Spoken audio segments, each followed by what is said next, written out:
ਅੰਮ੍ਰਿਤਸਰ ਸਤਿਗੁਰ ਸਤਵਾਦੀ, ਜਿਤ ਨਾਤੈ ਕਉਆ ਹੰਸ ਹੋਹੈ। ਨਾਨਕ ਧਨ ਧਨ ਵੱਡੇ ਵਡ ਭਾਗੀ, ਜਿਨ ਗੁਰਮਤਿ ਨਾਮ ਹਿਰਦੈ ਮਲ ਧੋਹੈ। ਅੰਮ੍ਰਿਤਸਰ ਸਤਿਗੁਰ ਸਤਵਾਦੀ, ਜਿਤ ਨਾਤੈ ਕਉਆ ਹੰਸ ਹੋਹੈ। ਦੁਰਮਤ ਭਾਗਹੀਣ ਮਤ ਫੀਕੇ, ਨਾਮ ਸੁਨਤ ਆਵੈ ਮਨ ਰੋਹੈ। ਅੰਮ੍ਰਿਤਸਰ ਸਤਿਗੁਰ ਸਤਵਾਦੀ, ਜਿਤ ਨਾਤੈ ਕਉਆ ਹੰਸ ਹੋਹੈ। ਕਉਆ ਕਾਗ ਕੋ ਅੰਮ੍ਰਿਤ ਰਸ ਪਾਈਐ, ਤ੍ਰਿਪਤੈ ਵਿਸ਼ਟਾ ਖਾਏ ਮੁਖ ਗੋਹੈ। ਕਉਆ ਕਾਗ ਕੋ ਅੰਮ੍ਰਿਤ ਰਸ ਪਾਈਐ, ਤ੍ਰਿਪਤੈ ਵਿਸ਼ਟਾ ਖਾਏ ਮੁਖ ਗੋਹੈ। ਅੰਮ੍ਰਿਤਸਰ ਸਤਿਗੁਰ ਸਤਵਾਦੀ, ਜਿਤ ਨਾਤੈ ਕਉਆ ਹੰਸ ਹੋਹੈ। ਜਿਤ ਨਾਤੈ ਕਉਆ ਹੰਸ ਹੋਹੈ।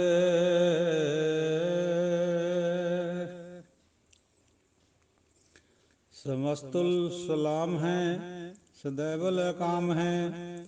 ਨਿਰਬਾਧ ਸਰੂਪ ਹੈ, ਅਗਾਧ ਹੈ ਅਨੂਪ ਹੈ। ਓੰਕਾਰ ਰੂਪੇ ਅਨਾਦ ਸਰੂਪੇ, ਅਨੰਗੀ ਅਨਾਮੇ। ਤ੍ਰਿਭੰਗੀ ਤ੍ਰਿਕਾਮੇ, ਤ੍ਰਿਵਰਗੰ ਤ੍ਰਿਵਾਦੇ। ਅਗੰਜੇ ਅਗਾਧੇ, ਸ਼ੁਭੰ ਸਰਬ ਭਾਗੇ। ਸੋ ਸਰਬਾ ਅਨੁਰਾਗੇ। ਤ੍ਰਿਭੁਗਤ ਸਰੂਪ ਹੈ, ਅਛਿਜ ਹੈ ਅਛੂਤ ਹੈ। ਕਿ ਨਰਕਮ ਪ੍ਰਣਾਸ ਹੈ, ਪ੍ਰਿਥਿਵਲ ਪ੍ਰਵਾਸ ਹੈ। ਨਿਰੁਕਤ ਪ੍ਰਭਾ ਹੈ, ਸदैवੰ ਸਦਾ ਹੈ। ਵਿਭੁਗਤ ਸਰੂਪ ਹੈ, ਪ੍ਰਜੁਗਤ ਅਨੂਪ ਹੈ। ਨਿਰੁਕਤ ਸਦਾ ਹੈ, ਵਿਭੁਗਤ ਪ੍ਰਭਾ ਹੈ। ਅਨੁਕਤ ਸਰੂਪ ਹੈ, ਪ੍ਰਜੁਗਤ ਅਨੂਪ ਹੈ। ਅਭੰਗ ਹੈ ਅਨੰਗ ਹੈ, ਅਭੇਖ ਹੈ ਅਲੇਖ ਹੈ। ਅਪਰਮ ਹੈ ਅਕਰਮ ਹੈ, ਅਨਾਦ ਹੈ ਜੁਗਾਦ ਹੈ। ਅਜੈ ਹੈ ਅਭੈ ਹੈ, ਅਭੂਤ ਹੈ ਅਦੂਤ ਹੈ। ਅਨਾਸ ਹੈ ਉਦਾਸ ਹੈ, ਅਤੰਦ ਹੈ ਅਬੰਧ ਹੈ। ਅਭਗਤ ਹੈ ਵਿਰਕਤ ਹੈ, ਅਨਾਸ ਹੈ ਪ੍ਰਕਾਸ਼ ਹੈ। ਨਿਚਿੰਤ ਹੈ ਸੁਨਿਤ ਹੈ, ਅਲਿਖ ਹੈ ਅਦਿਖ ਹੈ। ਅਲੇਖ ਹੈ ਅਭੇਖ ਹੈ, ਅਢਾ ਹੈ ਅਗਾਹ ਹੈ। ਅਸੰਭ ਹੈ ਅਗੰਭ ਹੈ, ਅਨੀਲ ਹੈ ਅਨਾਦ ਹੈ। ਅਨਿਤ ਹੈ ਸੁਨਿਤ ਹੈ, ਅਜਾਤ ਹੈ ਅਜਾਦ ਹੈ। ਚਰਪਟ ਛੰਦ ਤਵੈ ਪ੍ਰਸਾਦ, ਸਰਬੰ ਹੰਤਾ ਸਰਬੰ ਗੰਤਾ। ਸਰਬੰ ਖਿਆਤਾ ਸਰਬੰ ਗਿਆਤਾ, ਸਰਬੰ ਹਰਤਾ ਸਰਬੰ ਕਰਤਾ। ਸਰਬੰ ਪ੍ਰਾਣੰ ਸਰਬੰ ਤ੍ਰਾਣੰ, ਸਰਬੰ ਕਰਮੰ ਸਰਬੰ ਧਰਮੰ। ਸਰਬੰ ਜੁਗਤਾ ਸਰਬੰ ਮੁਕਤਾ, ਰਸਾਵਲ ਛੰਦ ਤਵੈ ਪ੍ਰਸਾਦ। ਨਮੋ ਨਰਕ ਨਾਸੇ, ਸदैवੰ ਪ੍ਰਕਾਸੇ। ਅਨੰਗੰ ਸਰੂਪੇ, ਅਪੰਗੰ ਵਿਭੂਤੇ। ਪਰਮਾਥੰ ਪਰਮਾਥੇ, ਸਦਾ ਸਰਬ ਸਾਥੇ। ਅਗਾਧ ਸਰੂਪੇ, ਨਿਰਬਾਧ ਵਿਭੂਤੇ। ਅਨੰਗੀ ਅਨਾਮੇ, ਤ੍ਰਿਭੰਗੀ ਤ੍ਰਿਕਾਮੇ। ਨਿਰਭੰਗੀ ਸਰੂਪੇ, ਸਰਬੰਗੀ ਅਨੂਪੇ। ਨ ਪੋਤਰੈ ਨ ਪੁੱਤਰੈ ਨ ਸਤਰੈ ਨ ਮਿਤਰੈ। ਨ ਤਾਤੈ ਨ ਮਾਤੈ ਨ ਜਾਤੈ ਨ ਪਾਤੈ। ਨਿਰਸਾਕੰ ਸਰੀਰ ਹੈ, ਅਮਿਤੋ ਅਮੀਕ ਹੈ। ਸदैवੰ ਪ੍ਰਭਾ ਹੈ, ਅਜੈ ਹੈ ਅਜਾ ਹੈ। ਭਗਵਤੀ ਛੰਦ ਤਵ ਪ੍ਰਸਾਦ, ਕਿ ਜ਼ਾਹਰ ਜ਼ਹੂਰ ਹੈ, ਕਿ ਹਾਜ਼ਰ ਹਜੂਰ ਹੈ। ਹਮੇਸ਼ੁਲ ਸੁਲਾਮ ਹੈ, समस्तुल कलाम हैं, हमेशुल सलाम हैं, समस्तुल कलाम हैं। सतगुਰਾਂ ਦੀ ਸਾਜੀ ਨਵਾਜੀ ਪਿਆਰੀ ਸਾਧ ਸੰਗਤ ਜੀਓ, ਆਪ ਜੀ ਦੇ ਚਰਨਾਂ ਦੇ ਵਿੱਚ ਆਪਣੀ ਹਕੀਰ ਬੁੱਧੀ ਦੁਆਰਾ ਅੱਜ ਦੀ ਵਿਚਾਰ ਹਾਜ਼ਰ ਹੈ। ਜਾਪ ਸਾਹਿਬ ਦੇ ਵਿੱਚੋਂ ਧੰਨ ਧੰਨ 10ਵੇਂ ਪਾਤਸ਼ਾਹ ਸ੍ਰੀ ਗੁਰੂ ਗੋਬਿੰਦ ਸਿੰਘ ਜੀ ਮਹਾਰਾਜ, ਉਹਨਾਂ ਦੀ ਉਚਾਰੀ ਹੋਈ ਇਹ ਬਾਣੀ ਹੈ, ਨਿਤਨੇਮ ਦੀ ਬਾਣੀ ਹੈ। ਆਪ ਜੀ ਨੂੰ ਚਰਨਾਂ ਵਿੱਚ ਪ੍ਰਣਾਮ, ਗੁਰਾਂ ਦੁਆਰਾ ਬਖਸ਼ੀ ਹੋਈ ਫਤਿਹ ਬੁਲਾਈਏ। ਵਾਹਿਗੁਰੂ ਜੀ ਕਾ ਖਾਲਸਾ, ਵਾਹਿਗੁਰੂ ਜੀ ਕੀ ਫਤਿਹ। ਸਤਿਗੁਰੂ ਜੀ ਫਰਮਾਨ ਕਰ ਰਹੇ हैं, समस्तुल सलाम है, सदैवल अकाम है। ਸਾਰੇ ਤੈਨੂੰ ਸਲਾਮ ਕਰਦੇ, ਤੇਰੇ ਅੱਗੇ ਝੁਕਦੇ हैं, ਸਦਾ ਹੀ ਕਾਮਨਾ ਰਹਿਤ, ਸदैवल अकाम है। ਨਿਰਬਾਧ ਸਰੂਪ ਹੈ, ਤੈਨੂੰ ਕੋਈ ਦੁੱਖ ਨਹੀਂ, ਕਲੇਸ਼ ਨਹੀਂ, ਇਸ ਤੋਂ ਬਿਨਾਂ ਹੈ। ਅਗਾਧ ਹੈ, ਅਨੂਪ ਹੈ, ਤੂੰ ਅਗਾਧ ਬੋਧ ਵੀ ਹੈ, ਅਨੂਪ ਵੀ ਹੈ, ਉਪਮਾ ਰਹਿਤ ਵੀ ਹੈ। ਓੰਗਾਦ ਰੂਪੇ ਅਨਾਦ ਸਰੂਪੇ, ਤੂੰ ਓੰਕਾਰ ਹੈ, ਆਦ ਰੂਪ ਹੈ, ਅਨਾਦ ਵੀ ਹੈ, ਅਨਾਦ ਤੇਰਾ ਸਰੂਪ ਹੈ। ਅਨੰਗੀ ਅਨਾਮੇ, ਬਿਨਾਂ ਅੰਗ ਤੋਂ ਹੈ, ਕੋਈ ਤੇਰਾ ਨਾਮ ਨਹੀਂ। ਤਿਰਭੰਗੀ ਤਿਰਕਾਮੇ, ਤੂੰ ਤਿੰਨਾਂ ਗੁਣਾਂ ਦੇ ਵਿੱਚ ਵੀ ਹੈ, ਉਹਨਾਂ ਤੋਂ ਬਾਹਰ ਵੀ ਹੈ। ਸਰਗੁਣ ਹੋ ਕੇ ਵਿੱਚ ਰਮਿਆ ਹੋਇਆ, ਵੈਸੇ ਤੂੰ ਤੇਰਾ ਕੋਈ ਵੀ ਗੁਣ ਨਹੀਂ ਹੈ। ਤਿਰਕਾਮੇ, ਤ੍ਰਿਵਰਗਮ, ਤ੍ਰਿਵਾਦੇ, ਤਾਪ ਨਿਵਾਰਕ ਵੀ ਤੂੰ ਹੀ ਹੈ, ਤ੍ਰਿਵਾਦ ਹੈ। ਅਗੰਜੇ ਅਗਾਧੇ, ਸੁਭੰ ਸਰਵ ਭਾਗੇ, ਸਭ ਦੀ ਕਿਸਮਤ ਵੀ ਤੂੰ ਹੀ ਹੈ। ਸੋ ਸਰਬਾ ਅਨੁਰਾਗੇ, ਸਾਰੀ ਸ੍ਰਿਸ਼ਟੀ ਦਾ ਪ੍ਰੇਮ ਵੀ ਤੂੰ ਹੀ ਹੈ। ਤਿਰਭੁਗਤ ਸਰੂਪ ਹੈ, ਤਿੰਨਾਂ ਲੋਕਾਂ ਦਾ ਭੋਗਤਾ ਵੀ ਤੂੰ ਹੀ ਹੈ। ਯਾਨੀ ਸਾਰੀ ਸ੍ਰਿਸ਼ਟੀ ਦੇ ਵਿੱਚ ਬੈਠ ਕੇ ਭੋਗ ਵੀ ਤੂੰ ਹੀ ਕਰ ਰਿਹਾ। ਅਛਿੱਜ ਹੈ, ਅਛੂਤ ਹੈ, ਤੈਨੂੰ ਛਿੱਜਿਆ ਨਹੀਂ ਜਾ ਸਕਦਾ। ਛਿੱਜਣਾ ਹੁੰਦਾ ਖਿੱਚ ਕੇ ਤੋੜ ਕੇ ਸਿੱਟ ਦੇਣਾ। ਅਛੂਤ ਹੈ, ਛੂਇਆ ਨਹੀਂ ਜਾ ਸਕਦਾ। ਨਰਕਮ ਪ੍ਰਣਾਸ ਹੈ, ਨਰਕਾਂ ਨੂੰ ਦੂਰ ਕਰਨ ਵਾਲਾ ਹੈ। ਪ੍ਰਿਥਵੀਲ ਪ੍ਰਵਾਸ ਹੈ, ਸਾਰੀ ਪ੍ਰਿਥਵੀ ਦੇ ਵਿੱਚ ਤੇਰਾ ਪ੍ਰਵਾਸ ਹੈ। ਨਿਰੁਕਤ ਪ੍ਰਭਾ ਹੈ, ਤੂੰ ਅਕੱਥ ਹੈ, ਤੇਰੀ ਜਿਹੜੀ ਆਬਾ ਹੈ ਉਹ ਬਹੁਤ ਜ਼ਿਆਦਾ ਹੈ। ਸदैवं ਸਦਾ ਹੈ, ਹਮੇਸ਼ਾ ਤੋਂ ਹੈ, ਸਲਾਮਤ ਹੈ। ਵਿਭੋਗਤ ਸਰੂਪ ਹੈ, ਹੇ ਵਾਹਿਗੁਰੂ ਜੀਓ, ਤੂੰ ਭੋਗਿਆ ਜਾਂਦਾ ਹੈ ਜਦੋਂ ਤੂੰ ਸਰਗੁਣ ਦੇ ਵਿੱਚ ਹੁੰਦਾ ਹੈ, ਔਰ ਤੈਨੂੰ ਜੁਦਾ ਵੀ ਕਰਾਇਆ ਜਾ ਸਕਦਾ। ਲੇਕਿਨ ਨਾਲ ਹੀ ਇਹ ਆਖ ਰਹੇ ਵੀ ਪ੍ਰਯੁਗਤ ਅਨੂਪ ਹੈ, ਤੂੰ ਚੰਗੀ ਤਰ੍ਹਾਂ ਮਿਲਿਆ ਹੋਇਆ ਵੀ ਹੈ ਸੰਸਾਰ ਦੇ ਵਿੱਚ, ਭੋਗ ਵੀ ਭੋਗ ਰਿਹਾ ਅਤੇ ਜੁੜਿਆ ਹੋਇਆ ਵੀ ਹੈ, ਨਿਰਲੇਪ ਵੀ ਹੈ। ਤੂੰ ਸਭ ਕੁਛ ਹੈ, ਤੈਨੂੰ ਨਮਸਕਾਰ ਹੈ। ਨਿਰੁਕਤ ਸਦਾ ਹੈ, ਵਿਭੋਗਤ ਪ੍ਰਭਾ ਹੈ, ਚੰਗੀ ਤਰ੍ਹਾਂ ਭੋਗਿਆ ਹੋਇਆ ਵਿਭੋਗਤ। ਅਨੁਕਤ ਸਰੂਪ ਹੈ, ਦਲੀਲ ਰਹਿਤ ਹੈ, ਔਰ ਪ੍ਰਯੁਗਤ ਅਨੂਪ ਹੈ, ਚੰਗੀ ਤਰ੍ਹਾਂ ਮਿਲਿਆ ਹੋਇਆ ਵੀ ਨਾਲ ਹੈ। ਚਾਚਰੀ ਛੰਦ, ਅਪੰਗ ਹੈ, ਅਨੰਗ ਹੈ, ਅਭੇਖ ਹੈ, ਅਲੇਖ ਹੈ, ਅਪਰਮ ਹੈ, ਅਕਰਮ ਹੈ। ਤੂੰ ਭਰਮ ਰਹਿਤ ਵੀ ਹੈ, ਕਰਮ ਰਹਿਤ ਵੀ ਹੈ, ਨਿਸ਼ਕਰੀਏ ਵੀ ਹੈ। ਅਨਾਦ ਹੈ, ਜੁਗਾਦ ਹੈ, ਅਜੈ ਹੈ, ਅਵੈ ਹੈ, ਅਜਿੱਤ ਵੀ ਹੈ, ਔਰ ਤੈਨੂੰ ਬੈ ਨਹੀਂ ਕਰਿਆ ਜਾ ਸਕਦਾ, ਖਰੀਦਿਆ ਨਹੀਂ ਜਾ ਸਕਦਾ। ਬੈ ਕਰਨਾ ਹੁੰਦਾ ਖਰੀਦਣਾ।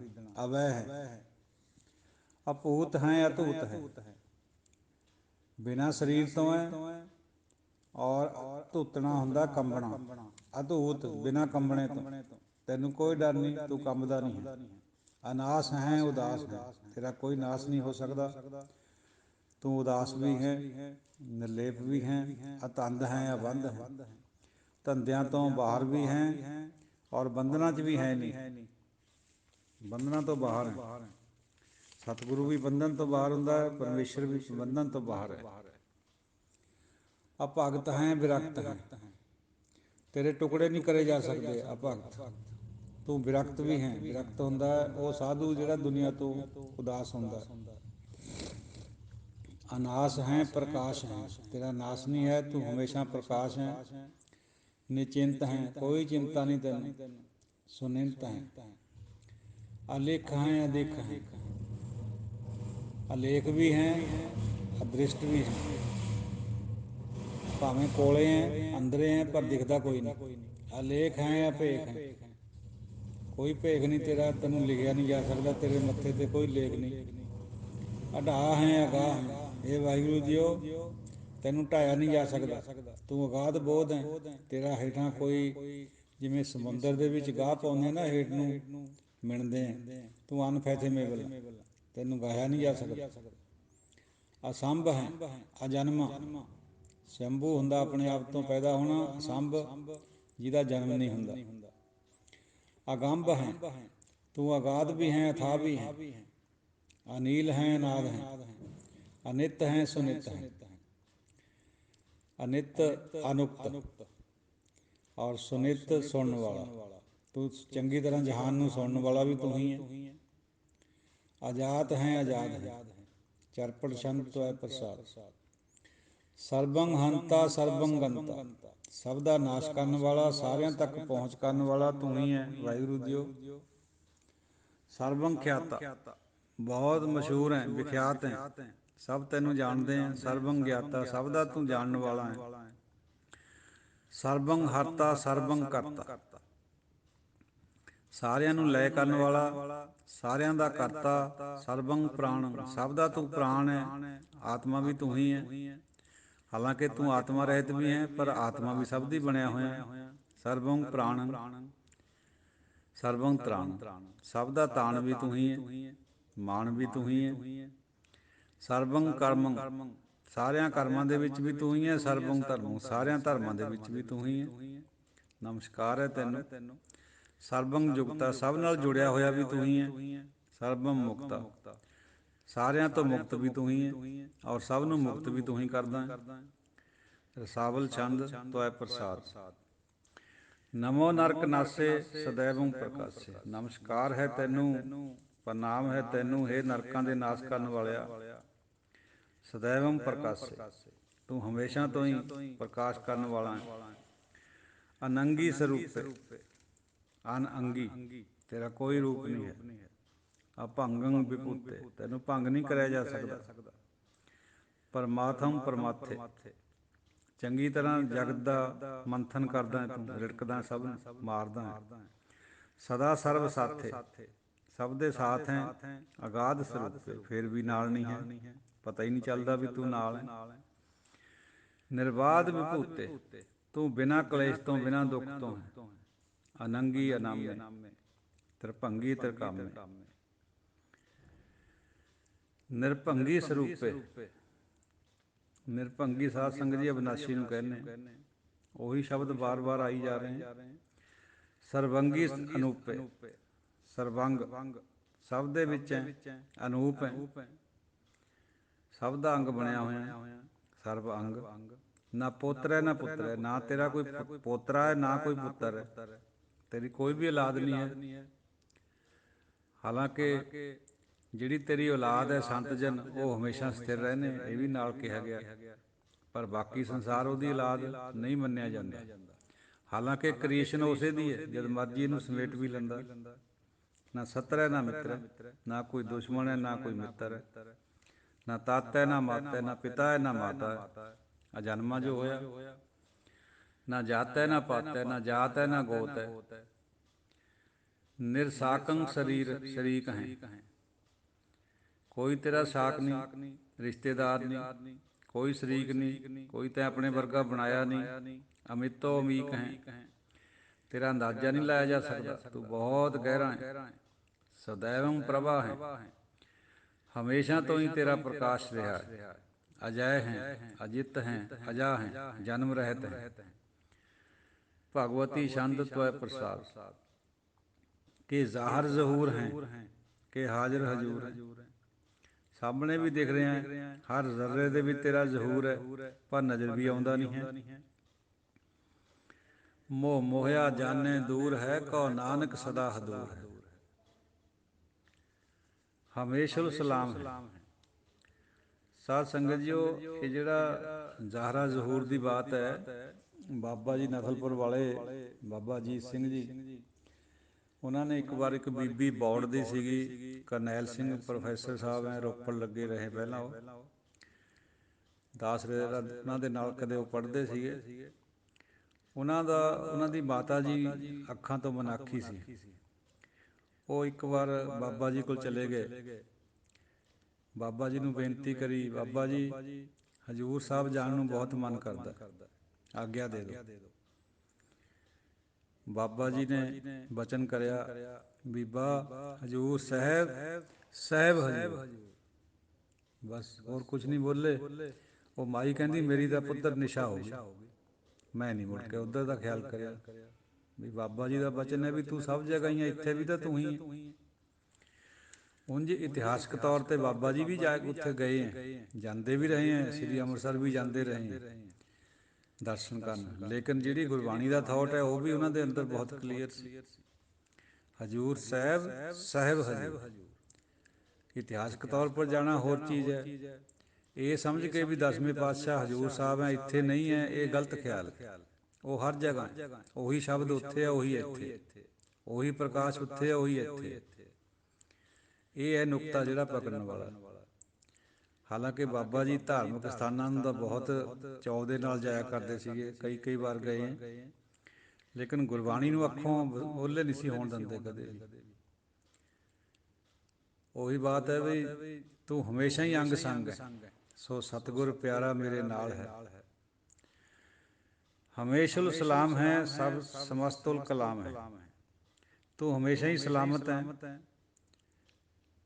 ਰਹਿਣ ਵਾਲਾ ਹੈ, ਔਰ ਸਮਸਤੁਲ ਕਲਾਮ ਹੈ, ਸਭ ਦਾ ਕਲਾਮ ਵੀ ਤੂੰ ਹੀ ਹੈ, ਸਰਬੱਤਰ ਦਾ ਕਲਾਮ ਵੀ ਤੂੰ ਹੀ ਹੈ। ਕਲਾਮ ਹੁੰਦਾ ਸਾਧ ਸੰਗਤ ਜੀਓ ਕੋਈ ਬੋਲ ਕੇ ਕਹੀ ਹੋਈ ਬਾਤ, ਆਪਾਂ ਕਹਿੰਦੇ ਨਹੀਂ ਵੀ ਆਪਣਾ ਕਲਾਮ ਸੁਣਾਓ ਜੀ, ਕਲਮਾ ਵੀ ਕਹਿ ਦਿੰਦੇ ਇਹਨੂੰ, ਕਈ ਰੂਪਾਂ 'ਚ ਵਰਤਿਆ ਜਾਂਦਾ ਹੈ। ਸਭ ਦਾ ਕਲਾਮ, ਸਭ ਦੀ ਬੋਲੀ ਵੀ ਤੂੰ ਹੀ ਹੈ, ਸਭ ਤੈਨੂੰ ਧਿਆਉਂਦੇ ਆ, ਤੂੰ ਸਭ ਤੋਂ ਵੱਡਾ ਹੈ, ਤੈਨੂੰ ਨਮਸਕਾਰ ਹੈ, ਤੈਨੂੰ ਨਮਨ ਹੈ, ਨਮੋ ਨਮੋ ਨਮੋ ਨਮੋ ਨਮੋ। ਤੋ ਇਹ ਤਾਂ ਅਸੀਂ ਸਾਧ ਸੰਗਤ ਜੀਓ ਅੱਜ ਦੀ ਆਪਣੀ ਬੁੱਧੀ ਦੁਆਰਾ, ਤੁੱਛ ਬੁੱਧੀ ਦੁਆਰਾ ਵਿਚਾਰ, ਥੋੜ੍ਹੀ ਜਿਹੀ ਵਿਚਾਰ ਹੋਰ ਵੀ ਕਰਨੀ ਹੈ। ਭਗਤ ਤਰਲੋਚਨ ਜੀ ਕਰਮ ਥਿਊਰੀ ਨੂੰ ਬਲ ਦਿੰਦੇ ਹੋਏ ਫਰਮਾਉਂਦੇ ਹੈ ਬਈ ਹੇ ਮੇਰੀ ਤ੍ਰੀਮਤ ਔਰਤ, ਤੂੰ ਨਰਾਇਣ ਦੀ ਨਿੰਦਿਆ ਨਾ ਕਰ, ਵੀ ਆਪਾਂ ਨੂੰ ਬੱਚਾ ਨਹੀਂ ਦਿੱਤਾ ਉਹਨੇ, ਆਪਣਾ ਕਰਮਾਂ 'ਚ ਹੈ ਹੀ ਨਹੀਂ, ਕੋਈ ਕਰਮ ਕਰਿਆ ਵਾ ਹੀ ਨਹੀਂ ਆਪਾਂ ਦਾ ਐਸਾ। ਉਹ ਜਿੱਦ ਕਰਦੀ ਸੀ, ਉਹ ਸਮਝਾ ਰਹੇ ਭਗਤ ਜੀ 3-4 ਮਿਸਾਲਾਂ ਦਿੱਤੀਆਂ, ਚੰਦਰਮਾ ਦੀ ਦਿੱਤੀ, ਸੂਰਜ ਦੀ ਦਿੱਤੀ, ਹਨੂੰਮਾਨ ਜੀ ਦੀ ਦਿੱਤੀ, ਔਰ ਸਾਗਰ ਦੀ ਦਿੱਤੀ। ਉਹ ਸਾਗਰ ਦੀ ਵਿਚਾਰ ਅੱਜ ਆਪਾਂ ਕਰਨੀ ਹੈ, ਦੂਜੀਆਂ ਤਾਂ ਕਈ ਵਾਰ ਹੁੰਦੀਆਂ ਰਹਿੰਦੀਆਂ। ਅੰਮ੍ਰਿਤ ਸਸੀ ਧੇਨ ਲక్ష్ਮੀ ਕਲਪਤਰ ਸਿਖਰ ਸੁਨਾਗਰੰ ਨਦੀ ਚੇ ਨਾਥੰ। ਅੰਮ੍ਰਿਤ ਸਸੀ ਧੇਨ ਲక్ష్ਮੀ ਕਲਪਤਰ ਸਿਖਰ ਸੁਨਾਗਰ ਨਦੀ ਚੇ ਨਾਥੰ ਕਰਮ ਕਰ ਖਾਰ ਮਫੀਟਸਰੀ। ਦੇਖੋ ਭਗਤ ਜੀ ਫਰਮਾ ਰਹੇ, ਭਗਤ ਤਰਲੋਚਨ ਜੀ, ਬਈ ਅੰਮ੍ਰਿਤ ਵੀ ਸਮੁੰਦਰ ਮੰਥਨ ਚੋਂ ਨਿਕਲਿਆ ਜਦੋਂ ਦੇਵਤਿਆਂ ਨੇ ਰਿੜਕਿਆ। ਇਹ ਮਿਥਿਹਾਸ ਹੈ, ਮਿਥੀ ਹੋਈ ਗੱਲ ਹੈ ਵੀ ਇੱਕ ਪਾਸੇ ਦੈਂਤ ਲੱਗੇ, ਇੱਕ ਪਾਸੇ ਦੇਵਤੇ ਲੱਗੇ। ਮੰਦਾਰ ਪਹਾੜ ਜਿਹੜਾ ਭਾਗਲਪੁਰ ਦੇ ਕੋਲ ਹੈ, ਉਹਦਾ ਮਧਾਣਾ ਬਣਾਇਆ, ਬਾਸਕ ਨਾਗ ਦੀ ਉਹ ਰੱਸਾ ਬਣਾਇਆ ਜਿਹੜਾ ਨੇਤਰਾ ਸੀਗਾ, ਫਿਰ ਰਿੜਕਿਆ, ਉਹਦੇ 'ਚ 14 ਰਤਨ ਨਿਕਲੇ। 14 ਰਤਨ ਕਿਹੜੇ ਕਿਹੜੇ, ਥੋੜ੍ਹੀ ਜਿਹੀ ਵਿਚਾਰ ਉਹਦੀ ਵੀ ਕਰੀਏ, ਜਿਹੜਾ ਮਿਥਿਹਾਸ ਕਹਿ ਰਿਹਾ ਜੋ।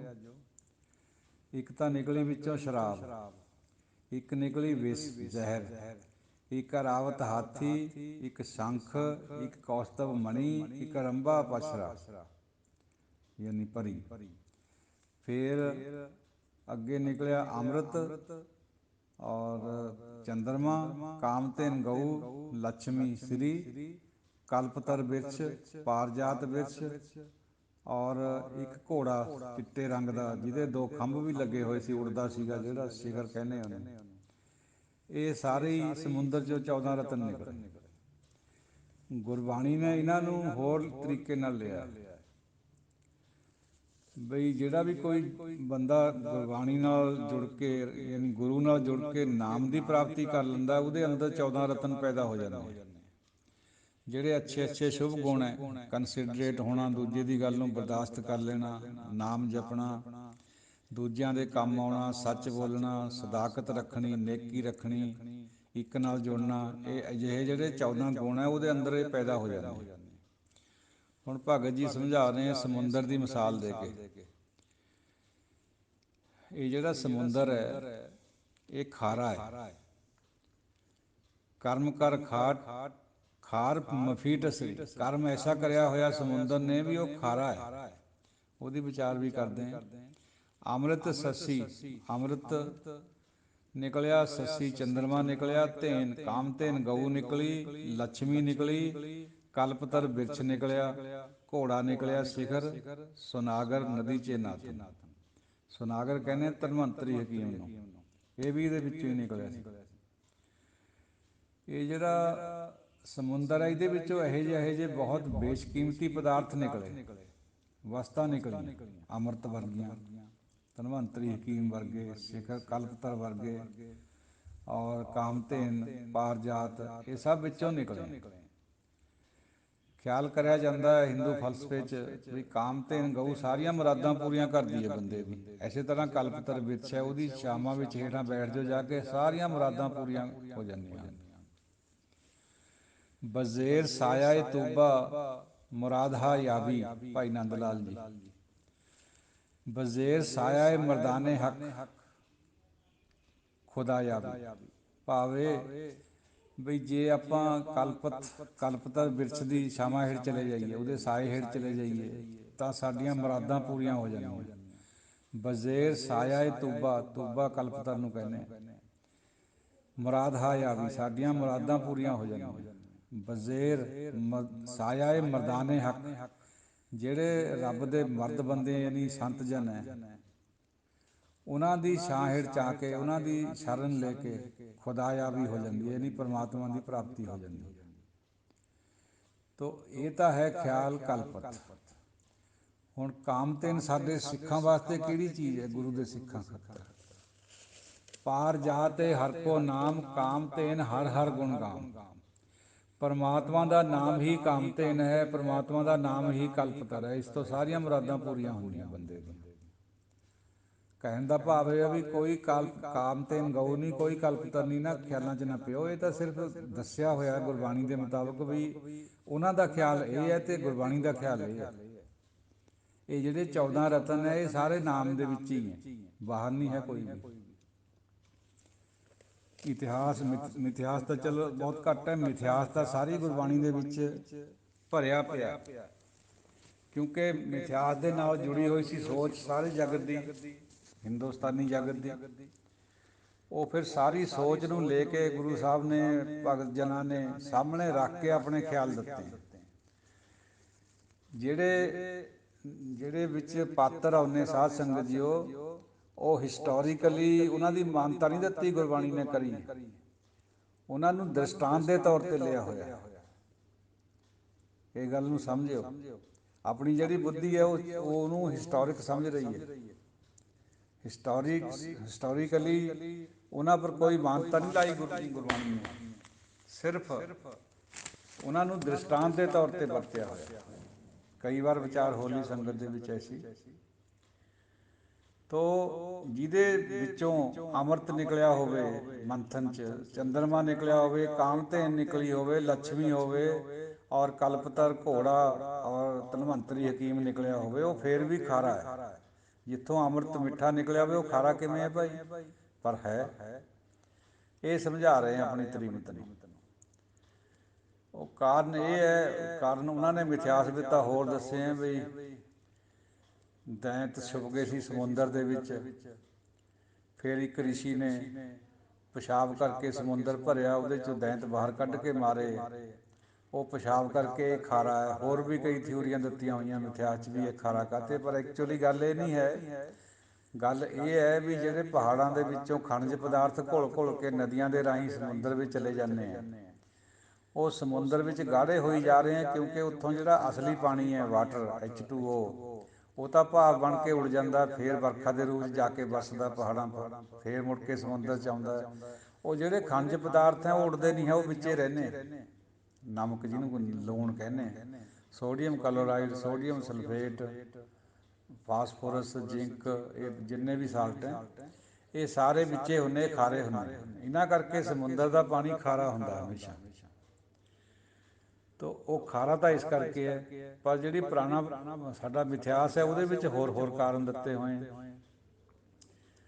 ਆਪਾਂ ਨੇ ਸਿਰਫ ਗਿਆਨ ਲੈਣਾ ਗੁਰਬਾਣੀ ਤੋਂ, ਗੁਰਬਾਣੀ ਦੇ ਆਸ਼ੇ ਦੇ ਅਨੁਸਾਰ ਜਿਉਣਾ ਹੈ, ਨਾ ਕਿ ਆਪਾਂ ਨੇ ਉਹਨੂੰ ਇਹ ਮੰਨ ਕੇ ਚੱਲਣਾ ਹੈ ਵੀ ਸਮੁੰਦਰ ਰਿਸ਼ੀ ਦੇ ਪਿਸ਼ਾਬ ਕਰਕੇ ਖਾਰਾ ਬਣਿਆ ਹੋਇਆ। ਐਸੀ ਗੱਲ ਨਹੀਂ ਹੈ। ਆਈ ਵੀ ਜ਼ਿਕਰ ਆਉਂਦਾ ਵੀ ਕੌਂਜਲਾ ਭਰ ਕੇ ਰਿਸ਼ੀ ਪੀ ਗਿਆ ਸੀ ਸਮੁੰਦਰ ਨੂੰ। ਤੋ ਇਹ ਚੀਜ਼ਾਂ ਮਿਥਿਹਾਸ ਹੈ, ਮਿਥੀ ਹੋਈਆਂ ਚੀਜ਼ਾਂ ਨੇ। ਸਮਝਾਉਣ ਦਾ ਢੰਗ ਹੁੰਦਾ ਸੀ ਉਦੋਂ, ਹੁਣ ਵੀ ਬੜਾ ਮੁਸ਼ਕਿਲ ਹੈ ਸਮਝਾਉਣਾ।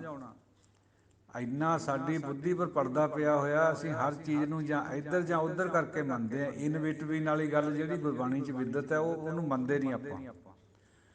ਇਹ ਸਾਡੀ ਇੱਕ ਟ੍ਰੈਜਡੀ ਹੈ ਸਿੱਖ ਧਰਮ ਦੀ। ਸਿੱਖ ਧਰਮ ਵਿਚਾਲੇ ਦਾ ਮਾਰਗ ਹੈ, ਐਕਸਟ੍ਰੀਮ ਮਾਰਗ ਹੈ ਨਹੀਂ ਕਿਸੇ ਪਾਸੇ ਨੂੰ ਵੀ। ਜੇ ਕੋਈ ਕਹੇ ਵੀ ਗਰੀਬੀ ਦੇ ਵਿੱਚ ਰੱਬ ਰਹਿੰਦਾ, ਉਹਦਾ ਵੀ ਖੰਡਨ ਹੈ, ਕਿਉਂਕਿ ਗਰੀਬ ਬੰਦਾ ਤਾਂ ਨਸ਼ੇ ਪਾਣੀ ਵੀ ਕਰਦਾ ਹੁੰਦਾ, ਰੱਬ ਨੂੰ ਭੁੱਲਿਆ ਵਾ ਹੁੰਦਾ। ਔਰ ਅਮੀਰੀ ਦੇ ਵਿੱਚ ਵੀ ਰੱਬ ਨਹੀਂ ਹੈ, ਮਹਿਲਾਂ ਵਿੱਚ ਵੀ ਹੈ ਨਹੀਂ ਉਹ। ਜੇ ਮਹਿਲਾਂ ਵਿੱਚ ਵੀ ਯਾਦ ਆ ਜਾਵੇ ਤਾਂ ਸੋਨੇ ਪਰ ਸੁਹਾਗਾ, ਰਾਜੇ ਜਨਕ ਦੀ ਤਰ੍ਹਾਂ। ਅਤੇ ਜੇ ਗਰੀਬੀ 'ਚ ਯਾਦ ਆ ਜਾਏ ਉਹ ਵੀ ਬਹੁਤ ਵਧੀਆ ਚੀਜ਼ ਹੈ। ਸਾਰੀ ਦੁਨੀਆ ਦਾ ਅਮੀਰ ਬੰਦਾ ਹੁੰਦਾ ਉਹ ਜਿਹੜਾ ਭਗਤ ਹੁੰਦਾ ਨਾਮ ਵਾਲਾ। ਤੋ ਇਹ ਵਿਚਾਲੇ ਦਾ ਮਾਰਗ ਹੈ, ਇਹਨੂੰ ਸਮਝਣਾ ਹੀ ਬੜਾ ਮੁਸ਼ਕਲ ਹੈ। ਜਗਤ ਦੀ ਜਿਹੜੀ ਸੋਚ ਹੈ ਉਹ ਜਾਂ ਇੱਧਰ ਹੈ ਜਾਂ ਉੱਧਰ ਹੈ। ਐਕਣ ਗੁਰਬਾਣੀ ਨਹੀਂ ਸਮਝੀ ਜਾ ਸਕਦੀ। ਗੁਰਬਾਣੀ ਅਨੁਸਾਰ ਇਹ ਜਗਤ ਨੂੰ ਛੱਡਣਾ ਵੀ ਹੈ, ਇਹ ਤੋਂ ਉਦਾਸ ਵੀ ਰਹਿਣਾ ਹੈ, ਪਰ ਇਹਦੇ ਵਿੱਚ ਵੀ ਰਹਿਣਾ ਹੈ। ਦੱਸੋ, ਦੋ ਗੱਲਾਂ ਹੋ ਗਈਆਂ ਨਾ ਹੋ ਗਈਆਂ? ਇਹ ਸਮਝਣਾ ਬੜਾ ਔਖਾ। ਵਿੱਚ ਰਹਿੰਦੇ ਹੋਏ ਪਰਮਾਤਮਾ ਨੂੰ ਯਾਦ ਕਰਨਾ, ਆਪਣੇ ਆਪ ਨੂੰ ਉਦਾਸ ਰੱਖਣਾ, ਦੂਰ ਰੱਖਣਾ ਦੁਨੀਆ ਤੋਂ। ਲੋਕ ਕੁਟੰਬ ਸਭੂ ਤੇ ਤੋਰੈ, ਤਉ ਆਪਨ ਬੇਢੀ ਆਵੈ ਹੋ। ਭਗਤ ਨਾਮਦੇਵ ਜੀ ਸਭ ਤੋਂ ਤੋੜ ਦਿੰਦਾ ਹੈ, ਫਿਰ ਉਹ ਆਉਂਦਾ ਹੈ, ਫਿਰ ਅੰਦਰ ਪ੍ਰਗਟ ਹੁੰਦਾ। ਤੋੜਨ ਤੋਂ ਭਾਵ ਹੁਣ ਇਹ ਨਾ ਲਿਓ, ਸ਼ਬਦ ਹੈ, ਸ਼ਬਦਾਂ ਵਿੱਚ ਵਿਖਾਣੀ ਹੋਈ ਹੈ ਬਾਣੀ, ਪਰ ਉਹਦੇ ਪਿੱਛੇ ਭਾਵਨਾ ਜਿਹੜੀ ਉਹ ਪਕੜਨੀ ਚਾਹੀਦੀ ਹੈ। ਤੋੜਨ ਤੋਂ ਮੁਰਾਦ ਇਹ ਨਹੀਂ ਹੈ ਵੀ ਛੱਡ ਦੇਣੇ ਹੈ। ਮਾਂ ਬਾਪ ਦੀ ਸੇਵਾ ਕਰਨੀ, ਬੱਚਿਆਂ ਨੂੰ ਪਾਲਣਾ, ਆਪਣੇ ਫਰਜ਼ ਅਦਾ ਕਰਨੇ ਸਭ, ਪਰ ਉਹਨਾਂ ਦੇ ਵਿੱਚ ਖਚਤ ਨਹੀਂ ਹੋਣਾ, ਮੋਹ ਨਹੀਂ ਪਾਉਣਾ, ਪ੍ਰੇਮ ਰੱਖਣਾ। ਮੋਹ ਮਾੜਾ ਹੈ, ਪ੍ਰੇਮ ਬਹੁਤ ਵਧੀਆ ਚੀਜ਼ ਹੈ। ਵਿੱਚ ਰਹਿੰਦੇ ਹੋਏ ਸੰਸਾਰ ਦੇ ਜਾਂ ਪਰਿਵਾਰ ਦੇ, ਫਿਰ ਪਰਮਾਤਮਾ ਨੂੰ ਯਾਦ ਕਰਨਾ। ਇਹ ਮਾਰਗ ਹੈ ਇਨ ਬਿਟਵੀਨ ਜਿਹੜਾ ਹੈਗਾ। ਇਹਦੀ ਸਮਝ ਸਿੱਖਾਂ ਨੂੰ ਇਹ ਨਹੀਂ ਆ ਰਹੀ, ਹੋਰ ਨੂੰ ਕਿਆ ਆਉਣੀ। ਜੇ ਗੁਰਬਾਣੀ ਦੇ ਵਿੱਚ ਪੂਰੀਆਂ ਡੁਬਕੀਆਂ ਨਾ ਮਾਰੀਏ, ਇਹ ਸਮੁੰਦਰ ਹੈ, ਸਰੋਵਰ ਹੈ, ਇਹਦੇ ਵਿੱਚ ਨਾ ਗਹਿਰਾਈ ਨਾਲ ਉਤਰੀਏ ਬਾਰ ਬਾਰ, ਫਿਰ ਉਸ ਤੋਂ ਬਿਨਾਂ ਇਹਦੀ ਸਮਝ ਨਹੀਂ ਪੈਂਦੀ। ਇਹ ਨਹੀਂ ਹੈ ਵੀ ਪੜ੍ਹ ਲਿਆ, ਸੁਣ ਲਿਆ, ਇੱਕ ਦੋ ਵਾਰ ਵਿਚਾਰ ਕਰ ਲਈ ਅੱਖਰਾਂ ਦੀ, ਵੀ ਗੁਰਬਾਣੀ ਸਮਝ ਆ ਗਈ। ਨਹੀਂ ਸਾਧ ਸੰਗਤ ਜੀ, ਜਿਹੜਾ ਮੇਨ ਪਲੈਂਕ ਹੈ ਗੁਰਬਾਣੀ ਦਾ, ਉਹ ਨਾਮ ਦਾ ਪੈਦਾ ਹੋਣਾ ਹੈ। ਦੁਰਲੱਭ ਵਸਤੂ ਨਾਮ ਹੈ, ਜਿਹੜਾ ਕਿ ਗੁਰੂ ਦੁਆਰਾ ਜਾਂ ਗੁਰਬਾਣੀ ਦੁਆਰਾ ਸਾਡੇ ਅੰਦਰ ਪੈਦਾ ਹੁੰਦਾ। ਗੁਰਬਾਣੀ ਵਰਤੀ ਜਗ ਅੰਤਰ, ਇਸ ਬਾਣੀ ਤੇ ਹਰ ਨਾਮ ਪਾਇੰਦਾ।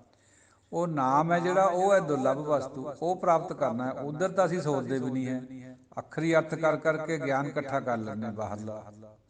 ਉਹ ਗਿਆਨ ਦੀ ਕੋਈ ਕੀਮਤ ਦਰਗਾਹ ਵਿੱਚ ਨਹੀਂ ਹੈ, ਦੁਨੀਆਦਾਰੀ 'ਚ ਹੈ। ਦੁਨੀਆ ਬੜਾ ਕਰਦੀ ਹੈ ਬੰਦੇ ਨੂੰ ਵੀ, ਬਹੁਤ ਗਿਆਨੀ ਬਣ ਗਿਆ, ਬਹੁਤ ਬੜਾ ਪ੍ਰੋਫੈਸਰ ਹੈ, ਜਾਂ ਜ਼ਿਆਦਾ ਗਿਆਤਾ ਹੋ ਗਿਆ ਹੈ, ਵਿਦਵਾਨ ਬਣ ਗਿਆ।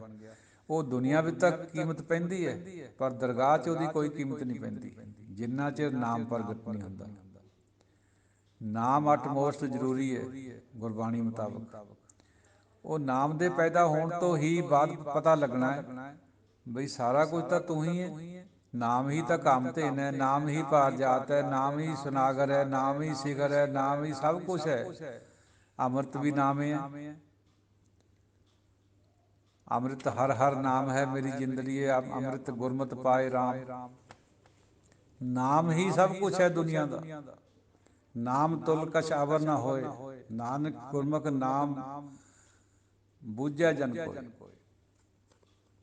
ਨਾਮ ਨੂੰ ਕੋਈ ਵਿਰਲਾ ਹੀ ਪਾਉਂਦਾ।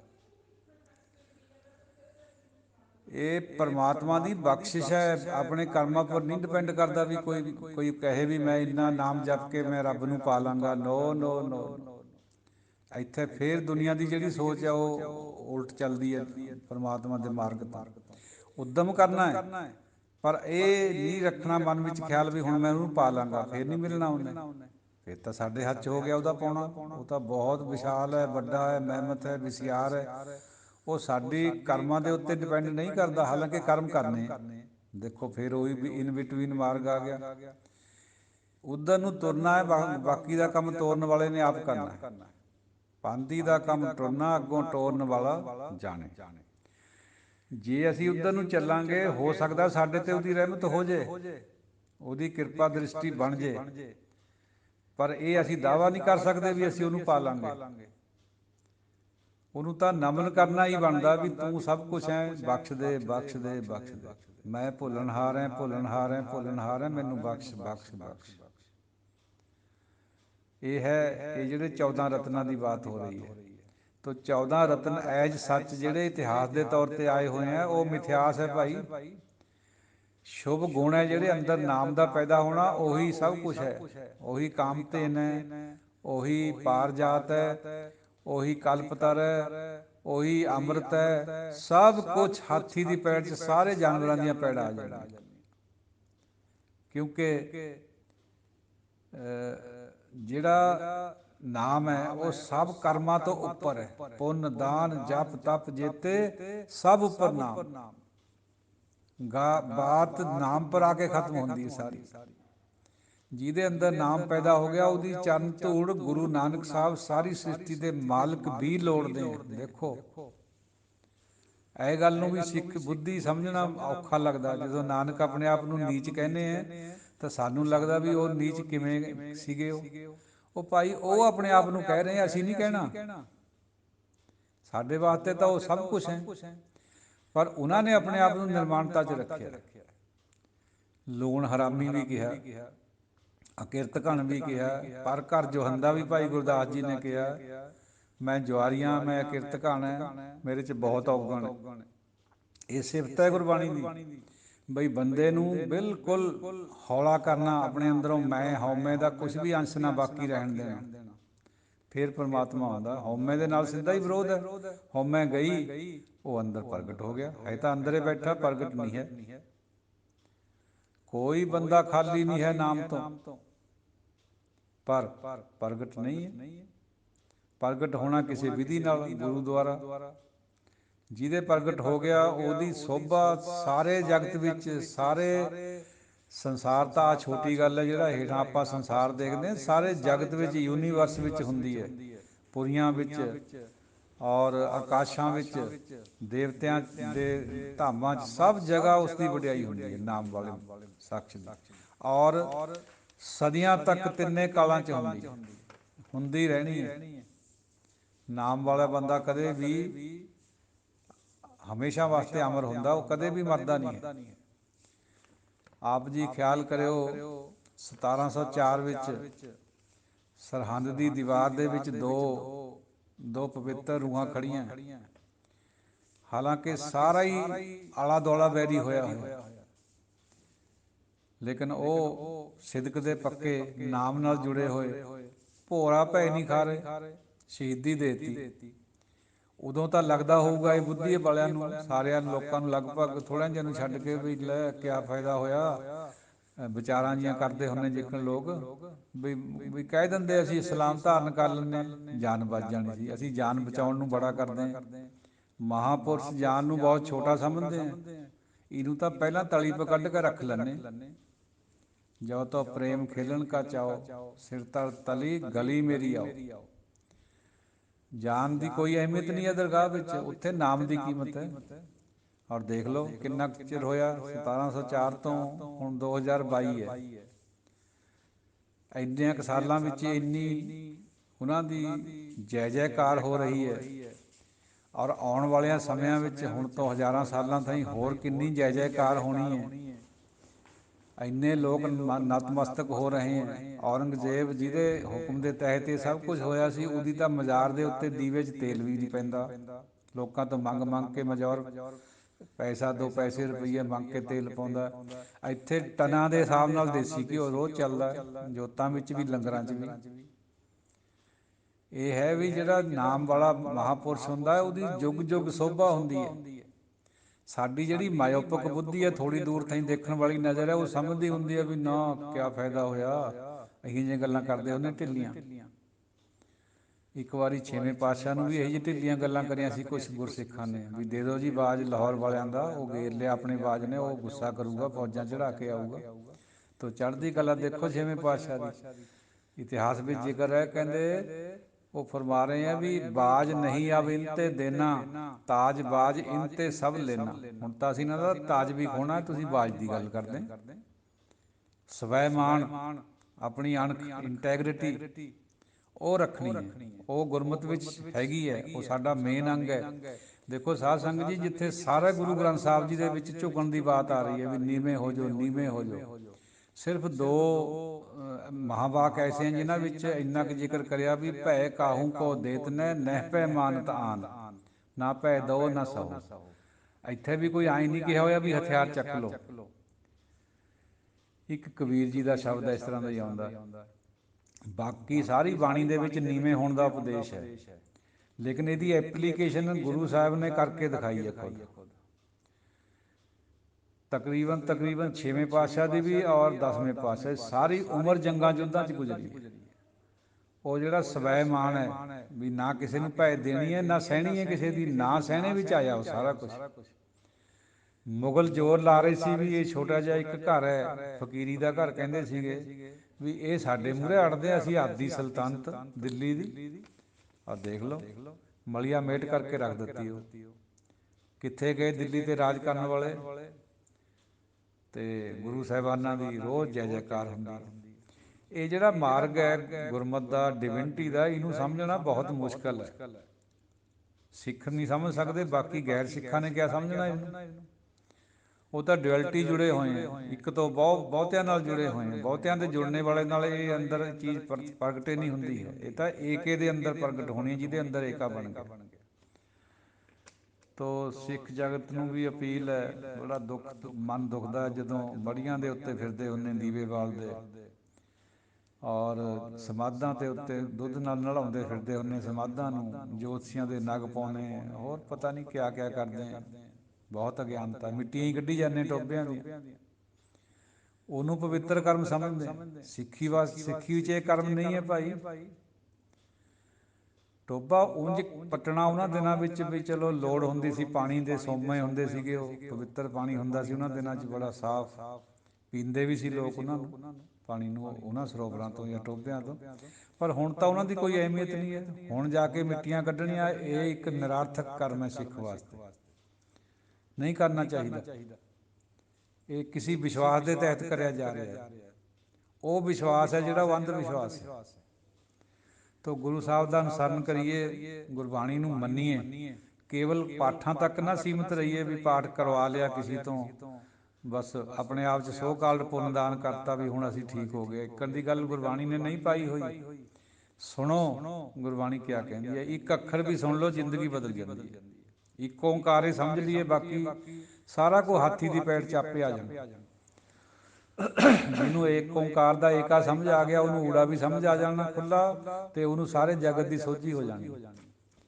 ਉਹ ਬਾਤ ਜਿਵੇਂ ਦਸ਼ਮੇਸ਼ ਜੀ ਨੇ ਕਿਹਾ ਸੀ ਨਾ ਵੀ ਸਿੱਖੋ, ਜਿੰਨਾ ਚਿਰ ਅਸੀਂ ਰਕਾਬ ਦੇ ਵਿੱਚ ਚਰਨ ਰੱਖੂਗੇ, ਸਾਨੂੰ ਕੋਈ ਗੁਰਬਾਣੀ ਸਾਰੀ ਸਮੁੱਚੀ ਗੁਰੂ ਗ੍ਰੰਥ ਸਾਹਿਬ ਜੀ ਦੇ ਅਰਥ ਕਰਕੇ ਦੱਸੇ, ਸੁਣਾਵੇ ਸਾਨੂੰ। ਪੈ ਗਈ ਸੋਚ ਬੁੱਧੀ ਨੂੰ। ਇੱਕ ਗੁਰਸਿੱਖ ਉੱਠਿਆ, ਕਹਿੰਦੇ ਗੁਰੂ ਮਹਾਰਾਜ ਜੀ ਮੈਂ ਤਾਂ ਕਰ ਨਹੀਂ ਸਕਦਾ, ਪਰ ਜੇ ਤੁਸੀਂ ਸਿਰ ਪਰ ਹੱਥ ਰੱਖ ਦਿਓ ਤਾਂ ਮੈਂ ਕਰ ਸਕਦਾ।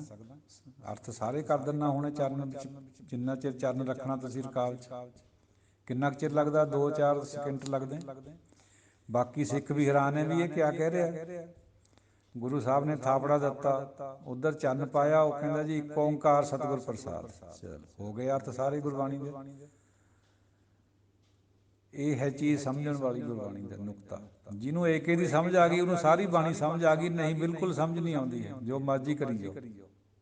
ਅੱਧ ਵਿੱਚ ਅੱਧ ਆਊ, ਅਧੂਰਾਪਣ ਆਊਗਾ, ਉਹਨੂੰ ਬੰਦਾ ਪੂਰਾ ਸਮਝ ਕੇ ਬਹਿ ਜਾਂਦਾ। ਏਕੇ ਨਾਲ ਜੁੜਨਾ ਅਟਮੋਸਟ ਜ਼ਰੂਰੀ ਹੈ ਸਿੱਖ ਵਾਸਤੇ।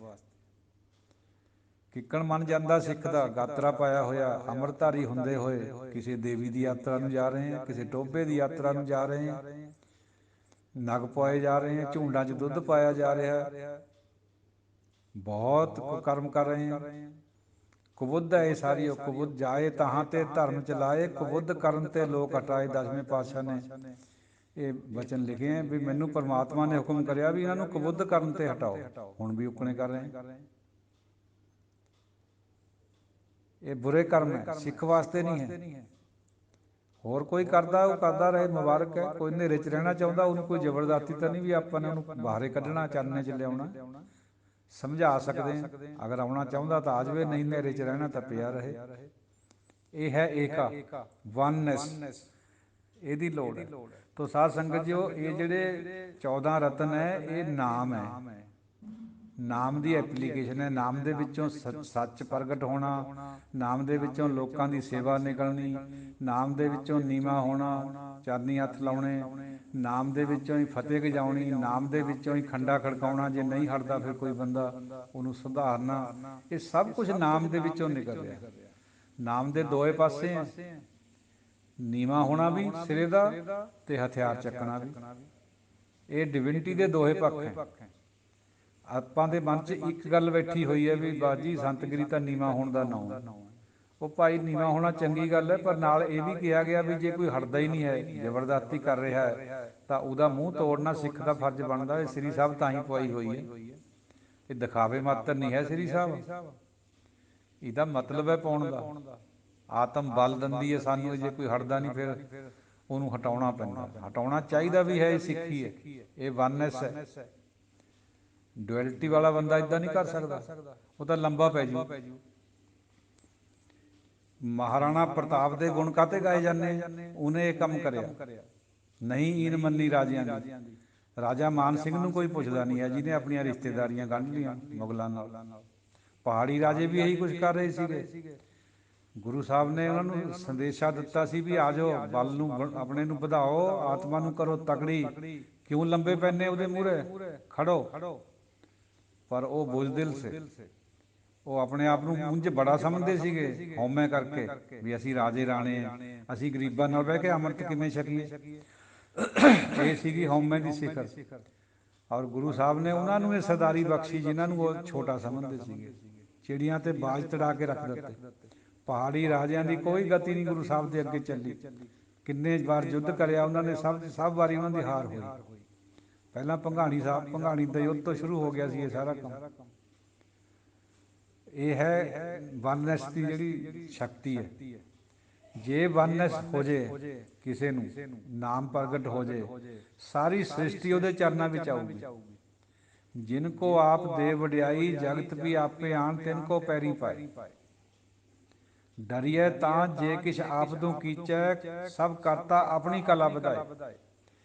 ਜਿਹਦੇ ਅੰਦਰ ਨਾਮ ਪ੍ਰਗਟ ਹੋ ਗਿਆ, ਉਹਨੇ ਉਹਨੂੰ ਵਡਿਆਈ ਦੇ ਦਿੱਤੀ। ਬਾਬੇ ਰਵਿਦਾਸ ਨੂੰ ਵਡਿਆਈ ਦਿੱਤੀ ਬਨਾਰਸ ਦੇ ਵਿੱਚ। ਸ਼ੂਦਰ ਕਹਿੰਦੇ ਸੀ ਸਾਰੇ ਪੰਡਤਾਂ ਦੇ ਪ੍ਰਧਾਨ ਤੇ ਵਿਪਰ ਪ੍ਰਧਾਨ ਤੇ ਕਰੈ ਡੰਡੌਤ। ਵਿਪਰ ਪ੍ਰਧਾਨ ਤੇ ਕਰੈ ਡੰਡੌਤ, ਵਿਪਰਾਂ ਦੇ ਪੰਡਤਾਂ ਦੇ ਪ੍ਰਧਾਨਾਂ ਨੇ ਡੰਡੌਤ ਕਰੀ ਬਾਬੇ ਰਵਿਦਾਸ ਜੀ ਨੂੰ। ਇਹ ਹੈ ਨਾਮ ਦੀ ਸ਼ਕਤੀ।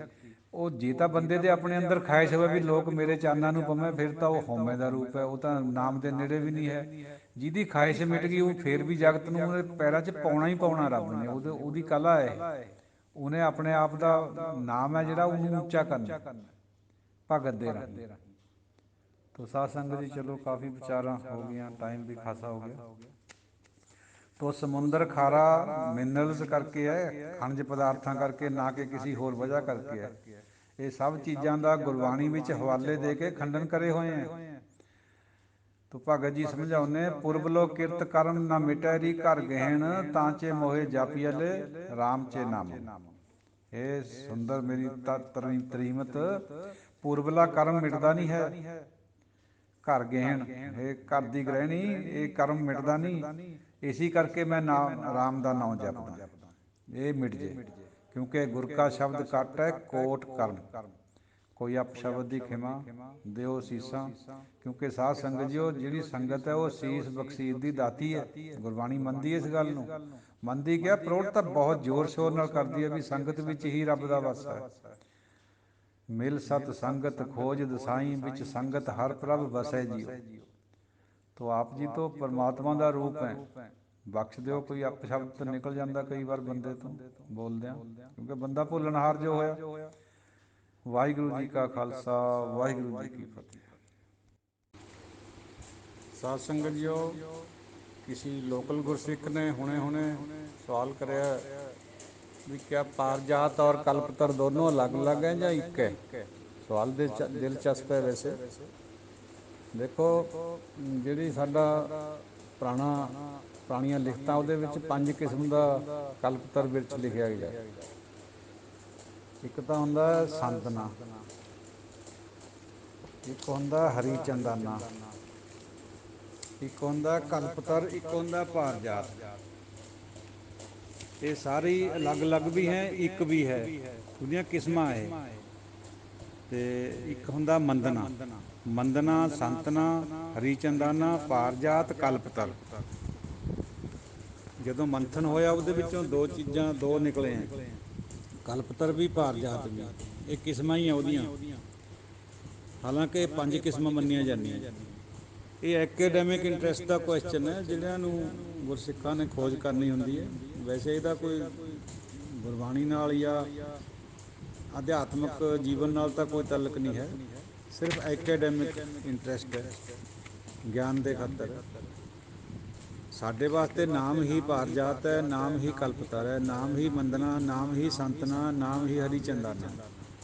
ਗੱਲ ਇਹ ਹੈ ਸਾਰੀ। ਚਲੋ ਫਿਰ ਉਹਦੀ ਜਗਿਆਸਾ ਸੀਗੀ, ਉਹਨੇ ਪੁੱਛਿਆ, ਪਤਾ ਨਹੀਂ ਕਿਸ ਐਂਗਲ ਤੋਂ ਪੁੱਛਿਆ। ਇਹ ਇੱਕੋ ਹੀ ਹੈ ਭਾਈ, ਪਾਰਜਾਤ ਵੀ ਕਲਪਤਰ ਵੀ। ਵੈਸੇ ਅਲੱਗ-ਅਲੱਗ ਵੀ ਹੈ ਕਿਉਂਕਿ ਕਿਸਮ ਅਲੱਗ ਹੈ। ਤੋ ਜਿਵੇਂ ਕੋਈ ਮਨੁੱਖ ਅਮਰੀਕਾ ਦਾ ਹੋਵੇ, ਕੋਈ ਯੂਰਪ ਦਾ ਹੋਵੇ, ਕੋਈ ਚਾਈਨਾ ਦਾ ਹੋਵੇ, ਕੋਈ ਇੰਡੀਆ ਪਾਕਿਸਤਾਨ ਦਾ ਹੋਵੇ, ਹੈ ਤਾਂ ਮਨੁੱਖ ਹੀ ਨਾ, ਪਰ ਕਿਸਮਾਂ ਅਲੱਗ-ਅਲੱਗ ਵੀ ਹੈ। ਉਹਨਾਂ ਦਾ ਥੋੜ੍ਹਾ ਬਹੁਤਾ ਜੋਗਰਾਫੀਕਲ ਫਰਕ ਵੀ ਹੈ, ਸ਼ਕਲ ਸੂਰਤ ਦਾ ਵੀ ਫਰਕ ਹੈ, ਬੋਲੀ ਦਾ ਵੀ ਫਰਕ ਹੈ, ਇਸ ਤਰ੍ਹਾਂ। ਤੋ ਇੱਕ ਹੁੰਦੇ ਹੋਏ ਵੀ ਇਹ ਦੋ ਹੈ, ਪਾਰਜਾਤ ਔਰ ਕਲਪਤਰ। ਵਾਹਿਗੁਰੂ ਜੀ ਕਾ ਖਾਲਸਾ, ਵਾਹਿਗੁਰੂ ਜੀ ਕੀ ਫਤਿਹ। ਦੁਕਾਲੰ ਪ੍ਰਣਾਸੀ ਦਿਆਲੰ ਸਰੂਪੇ ਸਦਾ ਅੰਗ ਸੰਗੇ ਅਪੰਗੰ ਵਿਭੂਤੇ। ਦੁਕਾਲੰ ਪ੍ਰਣਾਸੀ ਦਿਆਲੰ ਸਰੂਪੇ ਸਦਾ ਅੰਗ ਸੰਗੇ ਅਪੰਗੰ ਵਿਭੂਤੇ। ਨਮੋ ਕਲੈ ਕਰਤਾ ਨਮੋ ਸ਼ਾਂਤ ਰੂਪੇ ਨਮੋ ਅੰਧਕਾਰੇ ਨਮੋ ਤੇਜ ਤੇਜੇ। ਕਿਰਪਾਲੰ ਸਰੂਪੰ ਕਿਰਪਾਲੰ ਸਰੂਪੇ ਕੁਕਰਮੰ ਪ੍ਰਣਾਸੀ ਸਦਾ ਸਰਬਦਾ ਰਿਦ ਸਿਧਿ ਨਿਵਾਸੀ। ਨਮੋ ਸੂਰਜ ਸੂਰਜੇ ਨਮੋ ਚੰਦਰ ਚੰਦਰੇ ਨਮੋ ਰਾਜ ਰਾਜੇ ਨਮੋ ਇੰਦਰ ਇੰਦਰੇ। ਅੰਮ੍ਰਿਤਾ ਅੰਮ੍ਰਿਤ ਹੈ ਕਰੁਣਾ ਕਰਿਤ ਹੈ ਅਕ੍ਰਿਤਾ ਕਰਿਤ ਹੈ ਤਰਣੀ ਤਰਿਤ ਹੈ। ਦੁਕਾਲੰ ਪ੍ਰਣਾਸੀ ਦਿਆਲੰ ਸਰੂਪੇ ਸਦਾ ਅੰਗ ਸੰਗੇ ਅਪੰਗੰ ਵਿਭੂਤੇ। ਨ ਸਤਰੈ ਨ ਮਿਤਰੈ ਨ ਪਰਮੰ ਨ ਪਿਤਰੈ ਨ ਕਰਮੰ ਨ ਕਾਏ ਅਜਨਮੰ ਅਜਾਏ।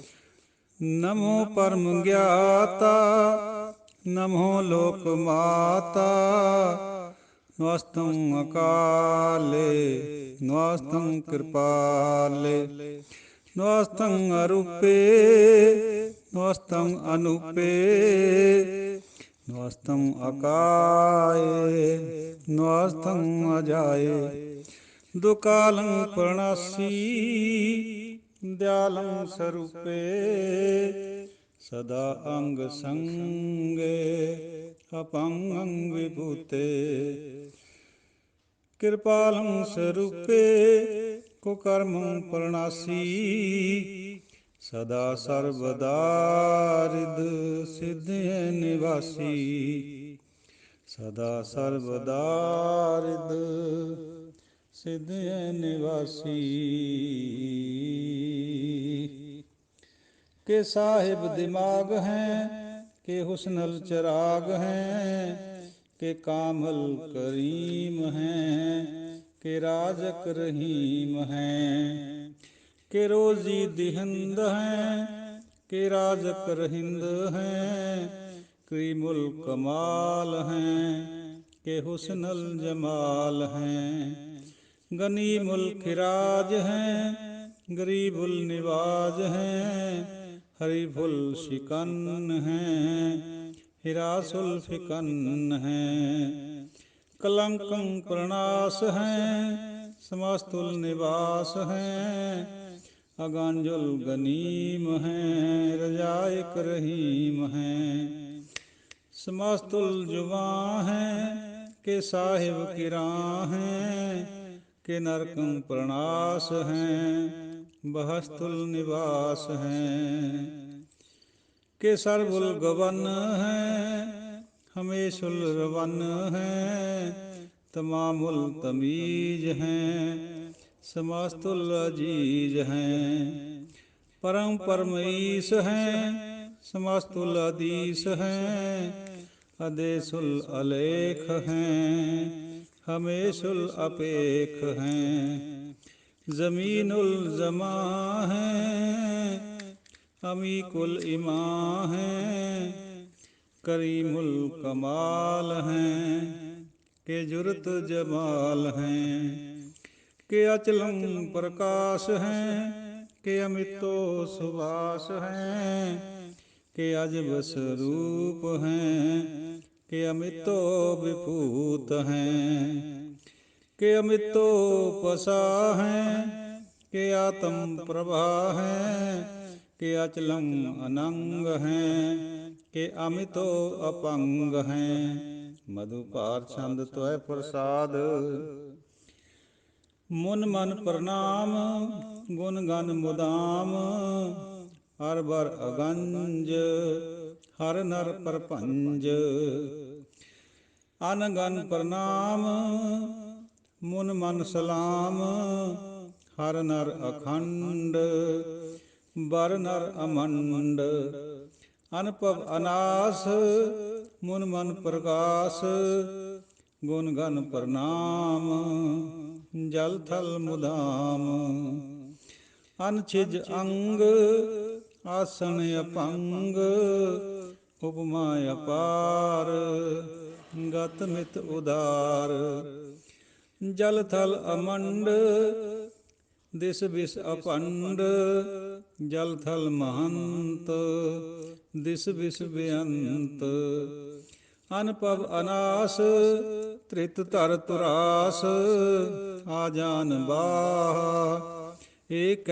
सदा ओंकार आद कथनी अनाद खलखंड ख्याल गुरबर अकाल कर कर प्रणाम चित चरण नाम अनछिज गात आजिज न बात अनचंज गात अनरंज बात अनटुट पंडार अनठट अपार आडीठ धर्म अत ढीठ कर्म अनबन अनंत दाता महंत हर बोल मना छंद त्वै प्रसाद करुणालय हैं अर काल्य हैं खल खंडन हैं मह मंडन हैं जगतेश्वर हैं परमेश्वर हैं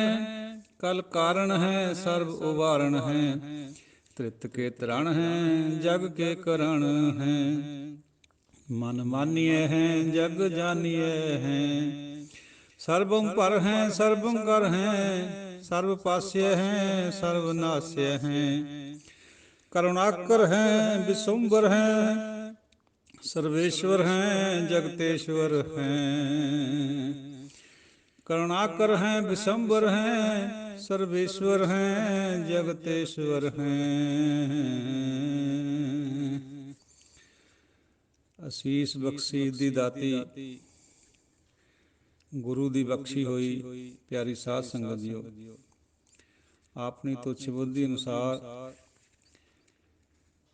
ਦਸਮੇਸ਼ ਪਿਤਾ ਜੀ ਦੀ ਬਾਣੀ ਜਾਪ ਸਾਹਿਬ ਦੀ ਅਗਲੀ ਵਿਆਖਿਆ ਹਾਜ਼ਰ ਹੈ। ਸਾਧ ਸੰਗਤ ਜੀਓ ਔਰ ਗੁਰਬਾਣੀ ਵਿਚਾਰ ਦੇ ਗੁਰਮੁਖ ਜਨੋ, ਫਤਿਹ ਬੁਲਾਈਏ, ਗੁਰੂ ਦੁਆਰਾ ਸਾਂਝੀ ਕਰੀਏ। ਵਾਹਿਗੁਰੂ ਜੀ ਕਾ ਖਾਲਸਾ, ਵਾਹਿਗੁਰੂ ਜੀ ਕੀ ਫਤਿਹ। ਆਪ ਜੀ ਦੇ ਚਰਨਾਂ 'ਚ ਪ੍ਰਣਾਮ। ਕਿ ਸਾਹਿਬ ਦਿਮਾਗ ਹੈ, ਕਿ ਹੁਸਨਲ ਚਿਰਾਗ।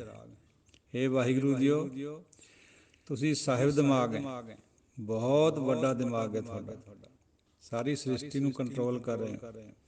ਕਿ ਹੁਸਨਲ ਚਿਰਾਗ ਹੈ, ਤੁਸੀਂ ਹੁਸਨ ਦੇ ਦੀਵੇ ਹੋ, ਸਾਰਾ ਹੁਸਨ ਤੁਹਾਤੋਂ ਆਉਂਦਾ, ਤੁਸੀਂ ਸੁੰਦਰ ਹੋ। ਔਰ ਕਿ ਕਾਮਲ ਕਰੀਮ ਹੈ, ਕਰੀਮ ਬਖਸ਼ ਵੀ ਤੁਸੀਂ ਹੋ, ਦਿਆਲੂ ਵੀ ਤੁਸੀਂ ਹੋ। ਕਿ ਰਾਜ਼ਕ ਰਹੀਮ ਹੈ, ਰਾਜ਼ਕ ਦੁਨੀਆ ਨੂੰ ਰਿਜ਼ਕ ਵੀ ਤੁਸੀਂ ਦਿੰਦੇ ਹੋ, ਰਹਿਮ ਕਰਦੇ ਹੋ। ਕਿ ਰੋਜ਼ੀ ਦਹਿੰਦ ਹੈ, ਸਭ ਨੂੰ ਰੋਜ਼ੀ ਦਿੰਦੇ ਹੋ, ਕਾਰੋਬਾਰ ਦਿੰਦੇ ਹੋ। ਕਿ ਰਾਜ਼ਕ ਰਹਿੰਦ ਹੈ। ਕਰੀਮੁਲ ਕਮਾਲ ਹੈ, ਕਿ ਹੁਸਨਲ ਜਮਾਲ ਹੈ। ਕਮਾਲ ਦੇ ਕਰੀਮ ਕਰਮ ਕਰਨ ਵਾਲੇ ਹੋ ਔਰ ਹੁਸਨਲ ਜਮਾਲ ਹੋ। ਹੁਸਨ ਯਾਨੀ ਸੁੰਦਰਤਾ ਦੀ ਮਿਸਾਲ ਹੋ, ਮੁਜੱਸਮਾ ਹੋ। ਗਨੀਮੁਲ ਖਿਰਾਜ ਹੈ, ਜਿਹੜੇ ਦੁਸ਼ਮਣ ਹੈ ਉਹਨਾਂ ਨੂੰ ਖਰਾਜ ਲਾਉਂਦੇ ਹੋ, ਉਹਨਾਂ ਤੋਂ ਡੰਨ ਭਰਾਉਂਦੇ ਹੋ। ਗਰੀਬੁਲ ਨਿਵਾਜ ਹੈ, ਗਰੀਬਾਂ ਨੂੰ ਨਿਵਾਜਦੇ ਹੋ। ਹਰੀਫੁਲ ਸ਼ਿਕਨ ਹੈ, ਦੁਸ਼ਮਣਾਂ ਨੂੰ ਹਾਰ ਦਿੰਦੇ ਹੋ। ਹਿਰਾਸੁਲ ਫਿਕਨ ਹੈ, ਡਰ ਨੂੰ ਦੂਰ ਕਰਦੇ ਹੋ। ਕਲੰਕੰ ਪ੍ਰਣਾਸ ਹੈ, ਜਿਹੜੇ ਦਾਗ ਹੈ, ਕਲੰਕ ਲੱਗ ਜਾਂਦੇ ਉਹਨੂੰ ਦੂਰ ਕਰਦੇ ਹੋ। ਸਮਸਤੁਲ ਨਿਵਾਸ ਹੈ, ਅਜਾਮਲ ਦਾ, ਗੰਨਕਾਂ ਦਾ ਲੱਗੇ ਹੋਏ ਦਾਗ ਸਾਰੀ ਜ਼ਿੰਦਗੀ ਦੇ ਕਿਵੇਂ ਧੋ ਕੇ ਰੱਖ ਦਿੱਤੇ। ਵਿਵਾਨ ਲੈਣ ਆਏ ਔਰ ਗੁਰਬਾਣੀ ਦੇ ਵਿੱਚ ਉਹਨਾਂ ਦੀ ਮਹਿਮਾ ਗਾਈ ਗਈ ਹੈ। ਇਹ ਹੈ ਕਲੰਕੰ ਪ੍ਰਣਾਸ ਹੈ। ਸਮਸਤੁਲ ਨਿਵਾਸ ਹੈ, ਸਭ ਜਗ੍ਹਾ ਤੇਰਾ ਵਾਸਾ ਹੈ। ਅਗੰਜੁਲ ਗਨੀਮ ਹੈ,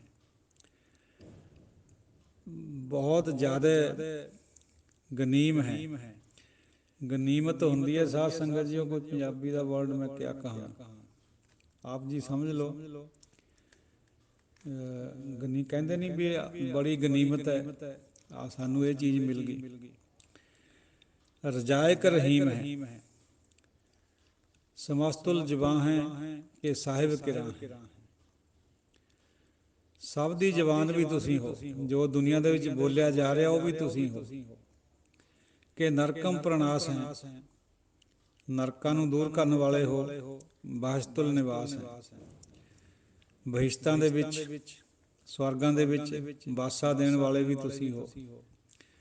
ਹੁਣ ਸਾਧ ਸੰਗਤ ਜੀ ਇੱਥੋਂ ਇਹ ਨਾ ਅੰਦਾਜ਼ਾ ਲਗਾ ਲੈਣਾ ਵੀ ਗੁਰਬਾਣੀ ਸ਼ਾਇਦ ਬਹਿਸ਼ਤਾਂ ਨੂੰ, ਸਵਰਗਾਂ ਨੂੰ ਮਾਨਤਾ ਦਿੰਦੀ ਹੈ, ਇਸ ਤਰ੍ਹਾਂ ਦੀ ਬਾਤ ਨਹੀਂ ਹੈ।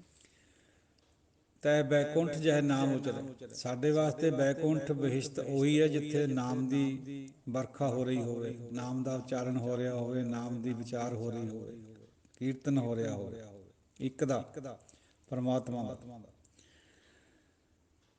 ਉਹ ਵਿਚਾਰ ਹੈ। ਹੋਰ ਇਹ ਜਨਰਲ ਕਹਿਣ ਵਿੱਚ ਗੱਲ ਆ ਜਾਂਦੀ ਹੈ, ਕਿਉਂਕਿ ਵਿਚਾਰਾਂ ਚੱਲਦੀਆਂ ਨਰਕਾਂ ਸੁਰਗਾਂ ਦੀਆਂ ਪਹਿਲਾਂ ਤੋਂ ਹੀ, ਸਭ ਲੋਕਾਂ ਦੇ ਮਨਾਂ 'ਚ ਇਹ ਗੱਲਾਂ ਬੈਠੀਆਂ ਹੋਈਆਂ।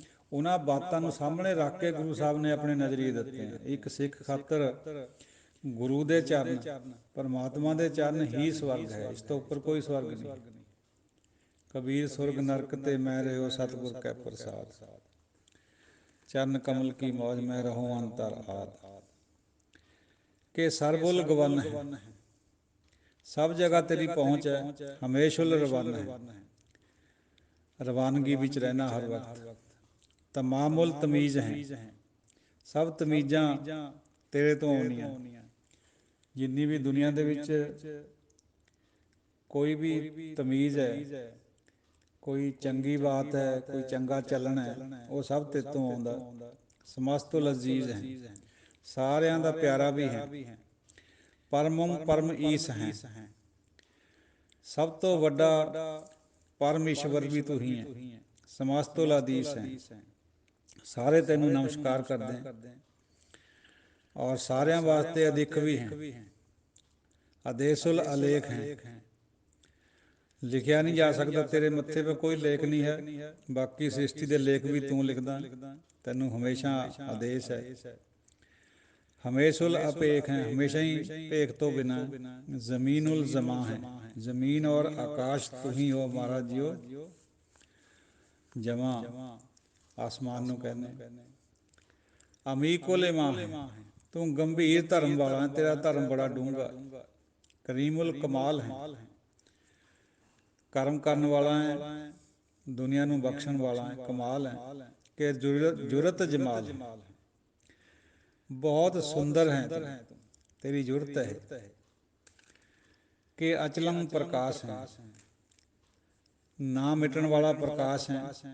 ਕਿ ਅਮਿਤੋ ਸੁਬਾਸ ਹੈ, ਵਾਸਨਾ ਤੋਂ ਬਹੁਤ ਪਰੇ ਹੈ। ਔਰ ਸਾਰੇ ਜਗਤ ਦੀ ਵਾਸਨਾ ਵੀ ਤੂੰ ਹੀ ਹੈ। ਅਮਿਤੋ ਬੇਸ਼ੁਮਾਰ ਸੁਗੰਧੀ ਵਾਸਨਾ ਤੁਸੀਂ ਹੋ ਮਹਾਰਾਜ, ਸਭ ਸੁਗੰਧੀਆਂ ਤੁਹਾਤੋਂ ਆਉਂਦੀਆਂ। ਕਿ ਅਜਬ ਸਰੂਪ ਹੈ, ਅਜੀਬ ਸਰੂਪ ਹੈ, ਦਿਖਦਾ ਵੀ ਹੈ ਨਹੀਂ, ਹੈ ਵੀ ਸਹੀ। ਕਿ ਅਮਿਤੋ ਵਿਭੂਤ ਹੈ, ਸਾਰੀ ਸੰਪਦਾ ਸਾਰੀ ਐਸ਼ਵਰਸ਼ ਸਭ ਤੇਤੋਂ ਹੈ।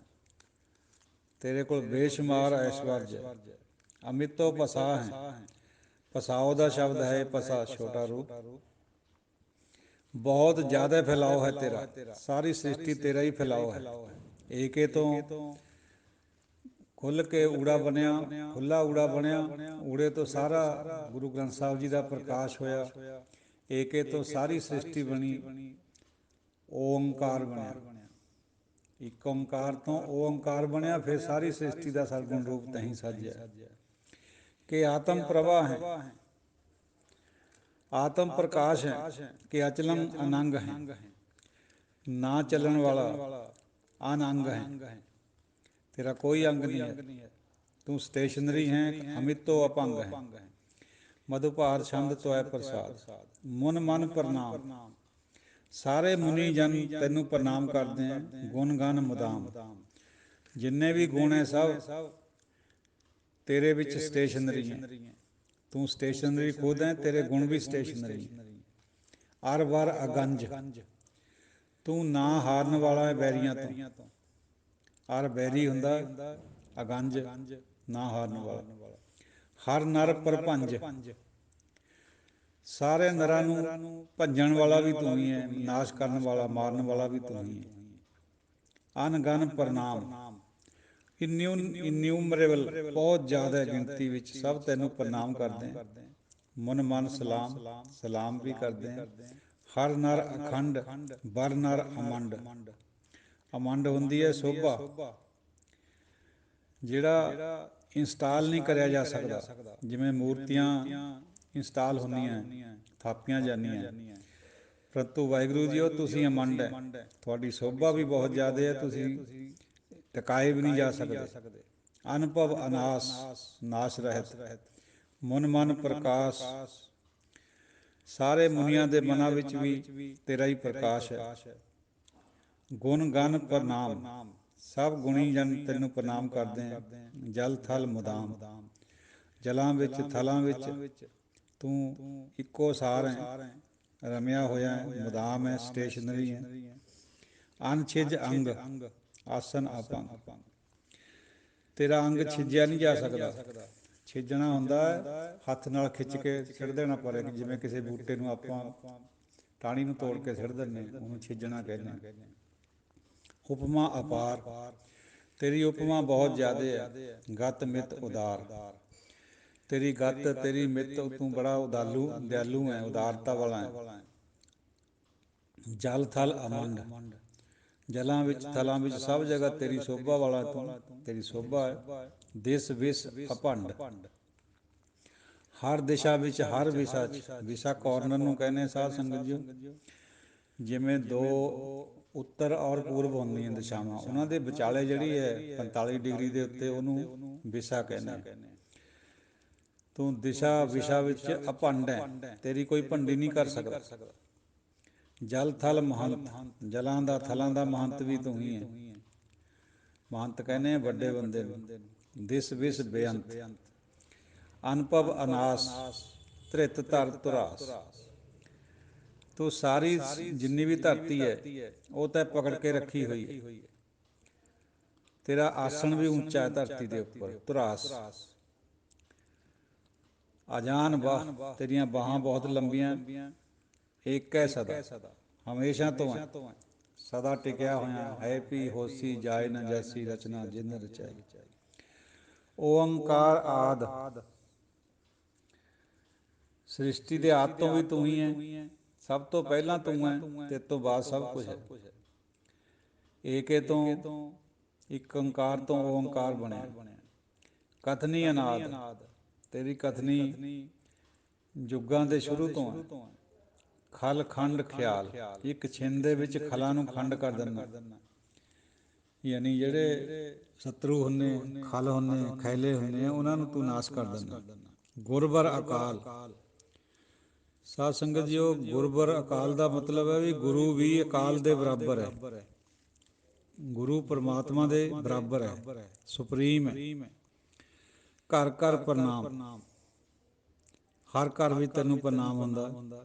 ਚਿੱਤ ਚਰਨ ਨਾਮ, ਤੇਰੇ ਚਰਨਾਂ ਦੇ ਨਾਲ ਚਿੱਤ ਜੋੜਦੇ ਆ, ਤੇਰੇ ਨਾਮ ਦੇ ਨਾਲ ਚਿੱਤ ਜੋੜਦੇ ਆ। ਅਨਛਿਜ ਗਾਤ, ਜਿਹੜੀ ਤੇਰੀ ਬੋਡੀ ਹੈ ਉਹ ਹਮੇਸ਼ਾ ਗਤ ਨਹੀਂ ਹੁੰਦੀ, ਅਨਛਿਜ ਰਹਿੰਦੀ ਹੈ, ਤੋੜੀ ਨਹੀਂ ਜਾ ਸਕਦੀ। ਨਾ ਤੇਰੀ ਜਿਹੜਾ ਸਰੀਰ ਹੈ ਉਹ ਓਲਡ ਹੁੰਦਾ ਹੈ। ਜਿਵੇਂ ਗੁਰਮੁਖ ਬੁੱਢੇ ਕਦੇ ਨਹੀਂ, ਇਸੇ ਤਰ੍ਹਾਂ ਤੂੰ ਵੀ ਕਦੇ ਬੁੱਢਾ ਨਹੀਂ ਹੁੰਦਾ। ਆਜਿਜ਼ ਨਾ ਬਾਤ, ਕਿਸੇ ਤੋਂ ਸਬਸਰਵੀਐਂਟ ਵੀ ਨਹੀਂ ਹੈ, ਯਾਨੀ ਕਿਸੇ ਦੀ ਮੁਥਾਜੀ ਵੀ ਨਹੀਂ ਕਰਦਾ ਹੈ। ਸਭ ਤੇਰੀ ਮੁਥਾਜੀ ਕਰਦੇ ਆ, ਤੈਨੂੰ ਪ੍ਰੇਮ ਵੀ ਕਰਦੇ ਆ, ਪਰ ਤੂੰ ਕਿਸੇ ਦੀ ਮੁਥਾਜੀ ਨਹੀਂ ਕਰਦਾ। ਨਾ ਤੂੰ ਕਿਸੇ ਦੀ ਸਲਾਹ ਲੈਂਦਾ ਹੈ। ਬੇਵਜ਼ੀਰ ਵੱਡੇ ਧੀਰ, ਅਨਝੰਜ ਗਾਤ, ਝੰਜਣਾ ਹੁੰਦਾ ਕਾਂਬਾ ਛੇੜਨਾ। ਜਿਵੇਂ ਆਪਾਂ ਕਿਸੇ ਨੂੰ ਪਕੜ ਕੇ ਹਿਲਾਉਂਦੇ ਹਾਂ ਨਾ, ਉਹਨੂੰ ਝੰਜਣਾ ਕਹਿੰਦੇ ਆ। ਤੂੰ ਬਿਨਾਂ ਕਾਂਬੇ ਤੋਂ ਹੈ, ਤੂੰ ਕਦੇ ਛੇਕ ਨਹੀਂ ਹੁੰਦਾ, ਆਪਣੀ ਜਗ੍ਹਾ ਖੜਾ ਹੈ, ਸਟੇਸ਼ਨਰੀ। ਅਨਰੰਜ ਬਾਤ, ਰੰਜ ਹੁੰਦਾ ਗੁੱਸਾ, ਤੈਨੂੰ ਕਦੇ ਗੁੱਸਾ ਵੀ ਨਹੀਂ ਆਉਂਦਾ। ਜਿਵੇਂ ਇੱਕ ਜਗ੍ਹਾ ਪੰਜਵੇਂ ਪਾਤਸ਼ਾਹ ਦਾ ਵਚਨ ਹੈ, ਹਾਂ ਸੰਭਲ ਥੱਕੀ ਜੀ ਉਹ ਕਦੇ ਨਾ ਬੋਲੇ ਕੌਰਾ। ਮਿੱਠ ਬੋਲੜਾ ਜੀ ਹਰ ਸੱਜਣ ਸੁਆਮੀ ਮੋਰਾ। ਅਨਟੁੱਟ ਭੰਡਾਰ, ਤੇਰੇ ਭੰਡਾਰਾਂ ਦਾ ਕੋਈ ਗਿਣਤੀ ਨਹੀਂ ਹੈ, ਕਦੇ ਖਤਮ ਨਹੀਂ ਹੁੰਦੇ। ਇਸੀ ਕਰਕੇ 20 ਰੁਪਇਆਂ ਦਾ ਲੰਗਰ ਬਾਬਿਆਂ ਦੁਆਰਾ ਵਰਤਾਇਆ ਗਿਆ, ਚੱਲ ਰਿਹਾ ਔਰ ਚੱਲਦਾ ਹੀ ਰਹੇਗਾ, ਜਿਹੜਾ ਕਿ ਹੁਣ ਕਰੋੜਾਂ ਅਰਬਾਂ 'ਚ ਪਹੁੰਚ ਗਿਆ। ਸੰਗਤ ਦਈ ਜਾ ਰਹੀ ਹੈ ਔਰ ਲੰਗਰ ਚੱਲੀ ਜਾ ਰਿਹਾ। ਅਣਠੱਠ ਅਪਾਰ, ਤੈਨੂੰ ਥਾਪਿਆ ਨਹੀਂ ਜਾ ਸਕਦਾ। ਜਿਵੇਂ ਸਾਡੇ ਕੁਛ ਭਰਾ ਉਹਨੂੰ ਮੂਰਤੀ ਵਿੱਚ ਕਲਪਿਤ ਕਰਕੇ ਉਹਨੂੰ ਥਾਪਦੇ ਆ, ਤੂੰ ਤਾਂ ਬਿਲਕੁਲ ਅਣਠੱਠ ਹੈ, ਤੂੰ ਥਾਪਿਆ ਹੀ ਨਹੀਂ ਜਾ ਸਕਦਾ। ਥਾਪਿਆ ਨਾ ਜਾਏ ਕੀਤਾ ਨਾ ਹੋਏ, ਆਪੇ ਆਪ ਨਿਰੰਜਨ ਸੋਏ। ਆਡੀਠ ਧਰਮ, ਤੂੰ ਪਰਸੈਪਟੀਬਲ ਨਹੀਂ ਹੈ, ਇੰਪਰਸੈਪਟੀਬਲ ਹੈ। ਮਤਲਬ ਇਹ ਤੈਨੂੰ ਸਮਝਿਆ ਨਹੀਂ ਜਾ ਸਕਦਾ। ਤੇਰਾ ਧਰਮ ਅਡਿੱਠ ਹੈ। ਅਤ ਢੀਠ ਕਰਮ, ਤੇਰੇ ਕਰਮ ਵੀ ਬੜੇ ਢੀਠ ਹੈ। ਢੀਠ ਸ਼ਬਦ ਆਪਾਂ ਸਾਧ ਸੰਗਤ ਜੀ ਅੱਜ ਕੱਲ੍ਹ ਬੁਰੀ ਸੈਂਸ ਵਿੱਚ ਵਰਤਦੇ, ਲੇਕਿਨ ਗੁਰੂ ਸਾਹਿਬ ਦੇ ਸਮੇਂ ਇਹ ਫੀਅਰਲੈਸ ਹੋਣ ਵਾਸਤੇ ਕਿਹਾ ਜਾਂਦਾ ਸੀ, ਬੇਡਰ, ਉਹਨੂੰ ਢੀਠ ਕਹਿੰਦੇ ਸੀ। ਅਣ ਬ੍ਰਣ ਅਨੰਤ, ਤੇਰੇ 'ਚ ਕੋਈ ਫੁੱਟ ਨਹੀਂ ਪਾ ਸਕਦਾ, ਤੈਨੂੰ ਖੰਡਨ ਨਹੀਂ ਕਰਿਆ ਜਾ ਸਕਦਾ। ਤੂੰ ਖੰਡ ਨਹੀਂ ਹੋ ਸਕਦਾ, ਅਣਖੰਡ ਹੈ।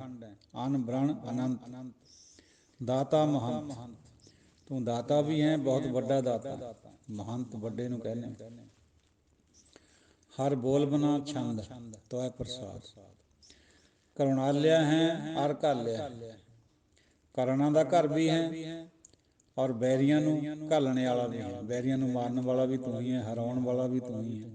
ਖਲ ਖੰਡਨ ਹੈ, ਖਲਾਂ ਦਾ ਨਾਸ਼ ਕਰਦਾ ਵਿਲਨਾਂ ਦਾ। ਮਹਿ ਮੰਡਨ ਹੈ, ਸਾਰੀ ਧਰਤੀ ਦਾ ਗਹਿਣਾ ਵੀ ਤੂੰ ਹੀ ਹੈ, ਸ਼ਿੰਗਾਰ ਵੀ ਤੂੰ ਹੀ ਹੈ, ਔਰਨਾਮੈਂਟੇਸ਼ਨ ਵੀ ਤੂੰ ਹੀ ਹੈ। ਜਗਤੇਸ਼ਵਰ ਹੈ, ਪਰਮੇਸ਼ਵਰ ਹੈ, ਜਗਤ ਦਾ ਈਸ਼ਵਰ ਵੀ ਤੂੰ ਹੀ ਹੈ, ਪਰਮੇਸ਼ਰ ਵੀ ਤੂੰ ਹੀ ਹੈ। ਕਲ ਕਾਰਨ ਹੈ। ਜਿੰਨੀ ਦੁਨੀਆ ਦੇ ਵਿੱਚ ਝਗੜਾ ਹੈ ਉਹਦਾ ਕਾਰਨ ਵੀ ਤੂੰ ਹੀ ਹੈ। ਤੇਤੋਂ ਬਾਹਰ ਕੁਛ ਨਹੀਂ ਹੈ। ਨਮੋ ਕਲੈ ਕਰਤਾ ਨਮੋ ਸ਼ਾਂਤ ਰੂਪੇ, ਸਭ ਤੂੰ ਹੀ ਹੈ। ਸਰਬ ਉਬਾਰਨ ਹੈ, ਸਭ ਨੂੰ ਬਾਹਰ ਵੀ ਕੱਢਦਾ ਇਸ ਤੋਂ, ਕਲਾ ਤੋਂ। ਧ੍ਰਿਤ ਕੇ ਧਰਣ ਹੈ, ਜਗ ਕੇ ਕਰਣ ਹੈ। ਧਰਤੀ ਦਾ ਆਸਰਾ ਵੀ ਤੂੰ ਹੀ ਹੈ, ਔਰ ਕ੍ਰੀਏਟਰ ਵੀ ਜਗਤ ਦਾ ਤੂੰ ਹੀ ਹੈ। ਜਗਤ ਨੂੰ ਬਣਾਉਂਦਾ ਵੀ ਤੂੰ ਹੀ। ਮਨ ਮਾਨਿਆ ਹੈ, ਜਗ ਜਾਣਿਆ ਹੈ। ਮਨਾਂ ਵਿੱਚ ਮੰਨਿਆ ਜਾਂਦਾ ਹੈ ਔਰ ਜੱਗ ਦੇ ਵਿੱਚ ਜਾਣਿਆ ਜਾਂਦਾ ਹੈ ਤੂੰ। ਇਹ ਵਾਹਿਗੁਰੂ ਜੀਓ ਸਰਬੰ ਭਰ ਹੈ, ਸਰਬੰ ਕਰ ਹੈ। ਸਭ ਨੂੰ ਭਰਨ ਵਾਲਾ ਤੂੰ ਹੈ, ਸਭ ਨੂੰ ਬਣਾਉਣ ਵਾਲਾ ਵੀ ਤੂੰ ਹੀ ਹੈ। ਸਰਬ ਪਾਸਿਆਂ ਹੈ, ਹਰ ਜਗ੍ਹਾ ਪ੍ਰਵੇੜ ਕਰਦਾ ਤੂੰ, ਯਾਨੀ ਹਰ ਜਗ੍ਹਾ ਤੂੰ ਜਾ ਸਕਦਾ, ਤੇਰੀ ਪਹੁੰਚ ਹੈ। ਸਰਬ ਨਾਸਿਆ ਹੈ, ਸਭ ਦਾ ਨਾਸ਼ ਕਰਨ ਵਾਲਾ ਵੀ ਤੂੰ ਹੀ ਹੈ। ਕਰੁਣਾਕਰ ਹੈ, ਬਿਸੰਬਰ ਹੈ। ਤੂੰ ਕਰਨਾ ਦਾ ਕਰਨ ਵਾਲਾ ਹੈ, ਦਇਆ ਕਰਨ ਵਾਲਾ ਹੈ ਔਰ ਬਿਸੰਬਰ ਹੈ। ਬਿਸੁੰਬਰ ਹੁੰਦਾ ਸਾਧ ਸੰਗਤ ਜੀਓ ਪਦਾਰਥਾਂ ਨੂੰ ਭਰਨ ਵਾਲਾ। ਇਹ ਸ਼ਬਦ ਜਿਹੜਾ ਛੋਟਾ ਬਾਬਾ ਹੈ, ਇਹ ਲਿਖਤ ਵਿੱਚ ਬਹੁਤ ਜਗ੍ਹਾ ਸੱਸੇ ਨੂੰ ਔਂਕੜ 'ਚ ਬਦਲ ਜਾਂਦਾ ਹੈ। ਬਿਸੁੰਬਰ ਪੜ੍ਹਦੇ ਹਾਂ ਫਿਰ ਇਹਨੂੰ, ਇਹ ਬਿਸਵੰਬਰ ਹੈ। ਥੋੜ੍ਹਾ ਜਿਹਾ ਵਾਹਵਾ ਬੋਲਦਾ ਹੈ, ਲੇਕਿਨ ਇਹ ਪੰਜਾਬੀ ਲਿਖਤ ਵਿੱਚ ਗੁਰਮੁਖੀ 'ਚ ਖਾਸ ਕਰਕੇ ਬਿਸੁੰਬਰ ਬਣ ਜਾਂਦਾ ਹੈ। ਜਿਵੇਂ ਵਿਸ਼ਵ ਤੋਂ ਵਿਸ ਬਣਦਾ ਹੈ, ਇਸੇ ਤਰ੍ਹਾਂ ਵਿਸ਼ਵੰਬਰ ਤੋਂ ਬਿਸੁੰਬਰ ਭਰਨ ਵਾਲਾ, ਪਦਾਰਥ ਦੇਣ ਵਾਲਾ। ਤੱਤਵ ਤੋਂ ਤੱਤ ਬਣ ਜਾਂਦਾ ਹੈ। ਤੱਤਵ ਵਾਹਵਾ ਛੋਟਾ ਜਿਹਾ ਹੁੰਦਾ ਤੱਤਵ, ਔਰ ਉਹਨੂੰ ਆਪਾਂ ਤੱਤ ਬੋਲਦੇ ਹਾਂ, ਤੱਤਾ ਤੱਤੇ ਨੂੰ ਔਂਕੜ। ਇਹ ਨਿਯਮ ਹੈ ਗੁਰਬਾਣੀ ਦਾ, ਛੋਟਾ ਵਾਹਵਾ ਜਿਹੜਾ ਉਹ ਸੱਸੇ ਨੂੰ ਔਂਕੜ 'ਚ ਬਦਲ ਜਾਂਦਾ। ਸਰਵੇਸ਼ਵਰ ਹੈ, ਜਗਤੇਸ਼ਵਰ ਹੈ। ਸਭ ਦਾ ਈਸ਼ਵਰ ਵੀ ਤੂੰ ਹੀ ਹੈ, ਸਾਰੇ ਜਗਤ ਦਾ ਈਸ਼ਵਰ ਵੀ ਤੂੰ ਹੈ। ਸਰਵੇਸ਼ਵਰ ਹੈ, ਜਗਤੇਸ਼ਵਰ ਹੈ। ਤੈਨੂੰ ਨਮਸਕਾਰ ਹੈ, ਤੈਨੂੰ ਨਮਸਤੇ ਹੈ। ਹੇ ਵਾਹਿਗੁਰੂ ਜੀਓ ਤੂੰ ਸਭ ਕੁਛ ਹੈ, ਤੇਰੇ ਤੋਂ ਬਾਹਰ ਕੁਛ ਵੀ ਨਹੀਂ ਹੈ। ਵਾਹਿਗੁਰੂ ਜੀ ਕਾ ਖਾਲਸਾ, ਵਾਹਿਗੁਰੂ ਜੀ ਕੀ ਫਤਿਹ। ਸਾਧ ਸੰਗਤ ਜੀਓ ਅਜੇ ਟਾਈਮ ਹੈ ਥੋੜ੍ਹਾ ਜਿਹਾ, ਥੋੜ੍ਹੀ ਜਿਹੀ ਵਿਚਾਰ ਹੋਰ ਕਰੀਏ। ਗੁਰੂ ਨਾਨਕ ਸਾਹਿਬ ਦੇ ਆਗਮਨ ਤੋਂ ਪਹਿਲਾਂ ਜਿਹੜੇ ਵੀ ਧਾਰਮਿਕ ਆਗੂ ਸੀਗੇ ਉਹ ਕੇਵਲ ਰੂਹਾਨੀ ਹੁੰਦੇ ਸੀ।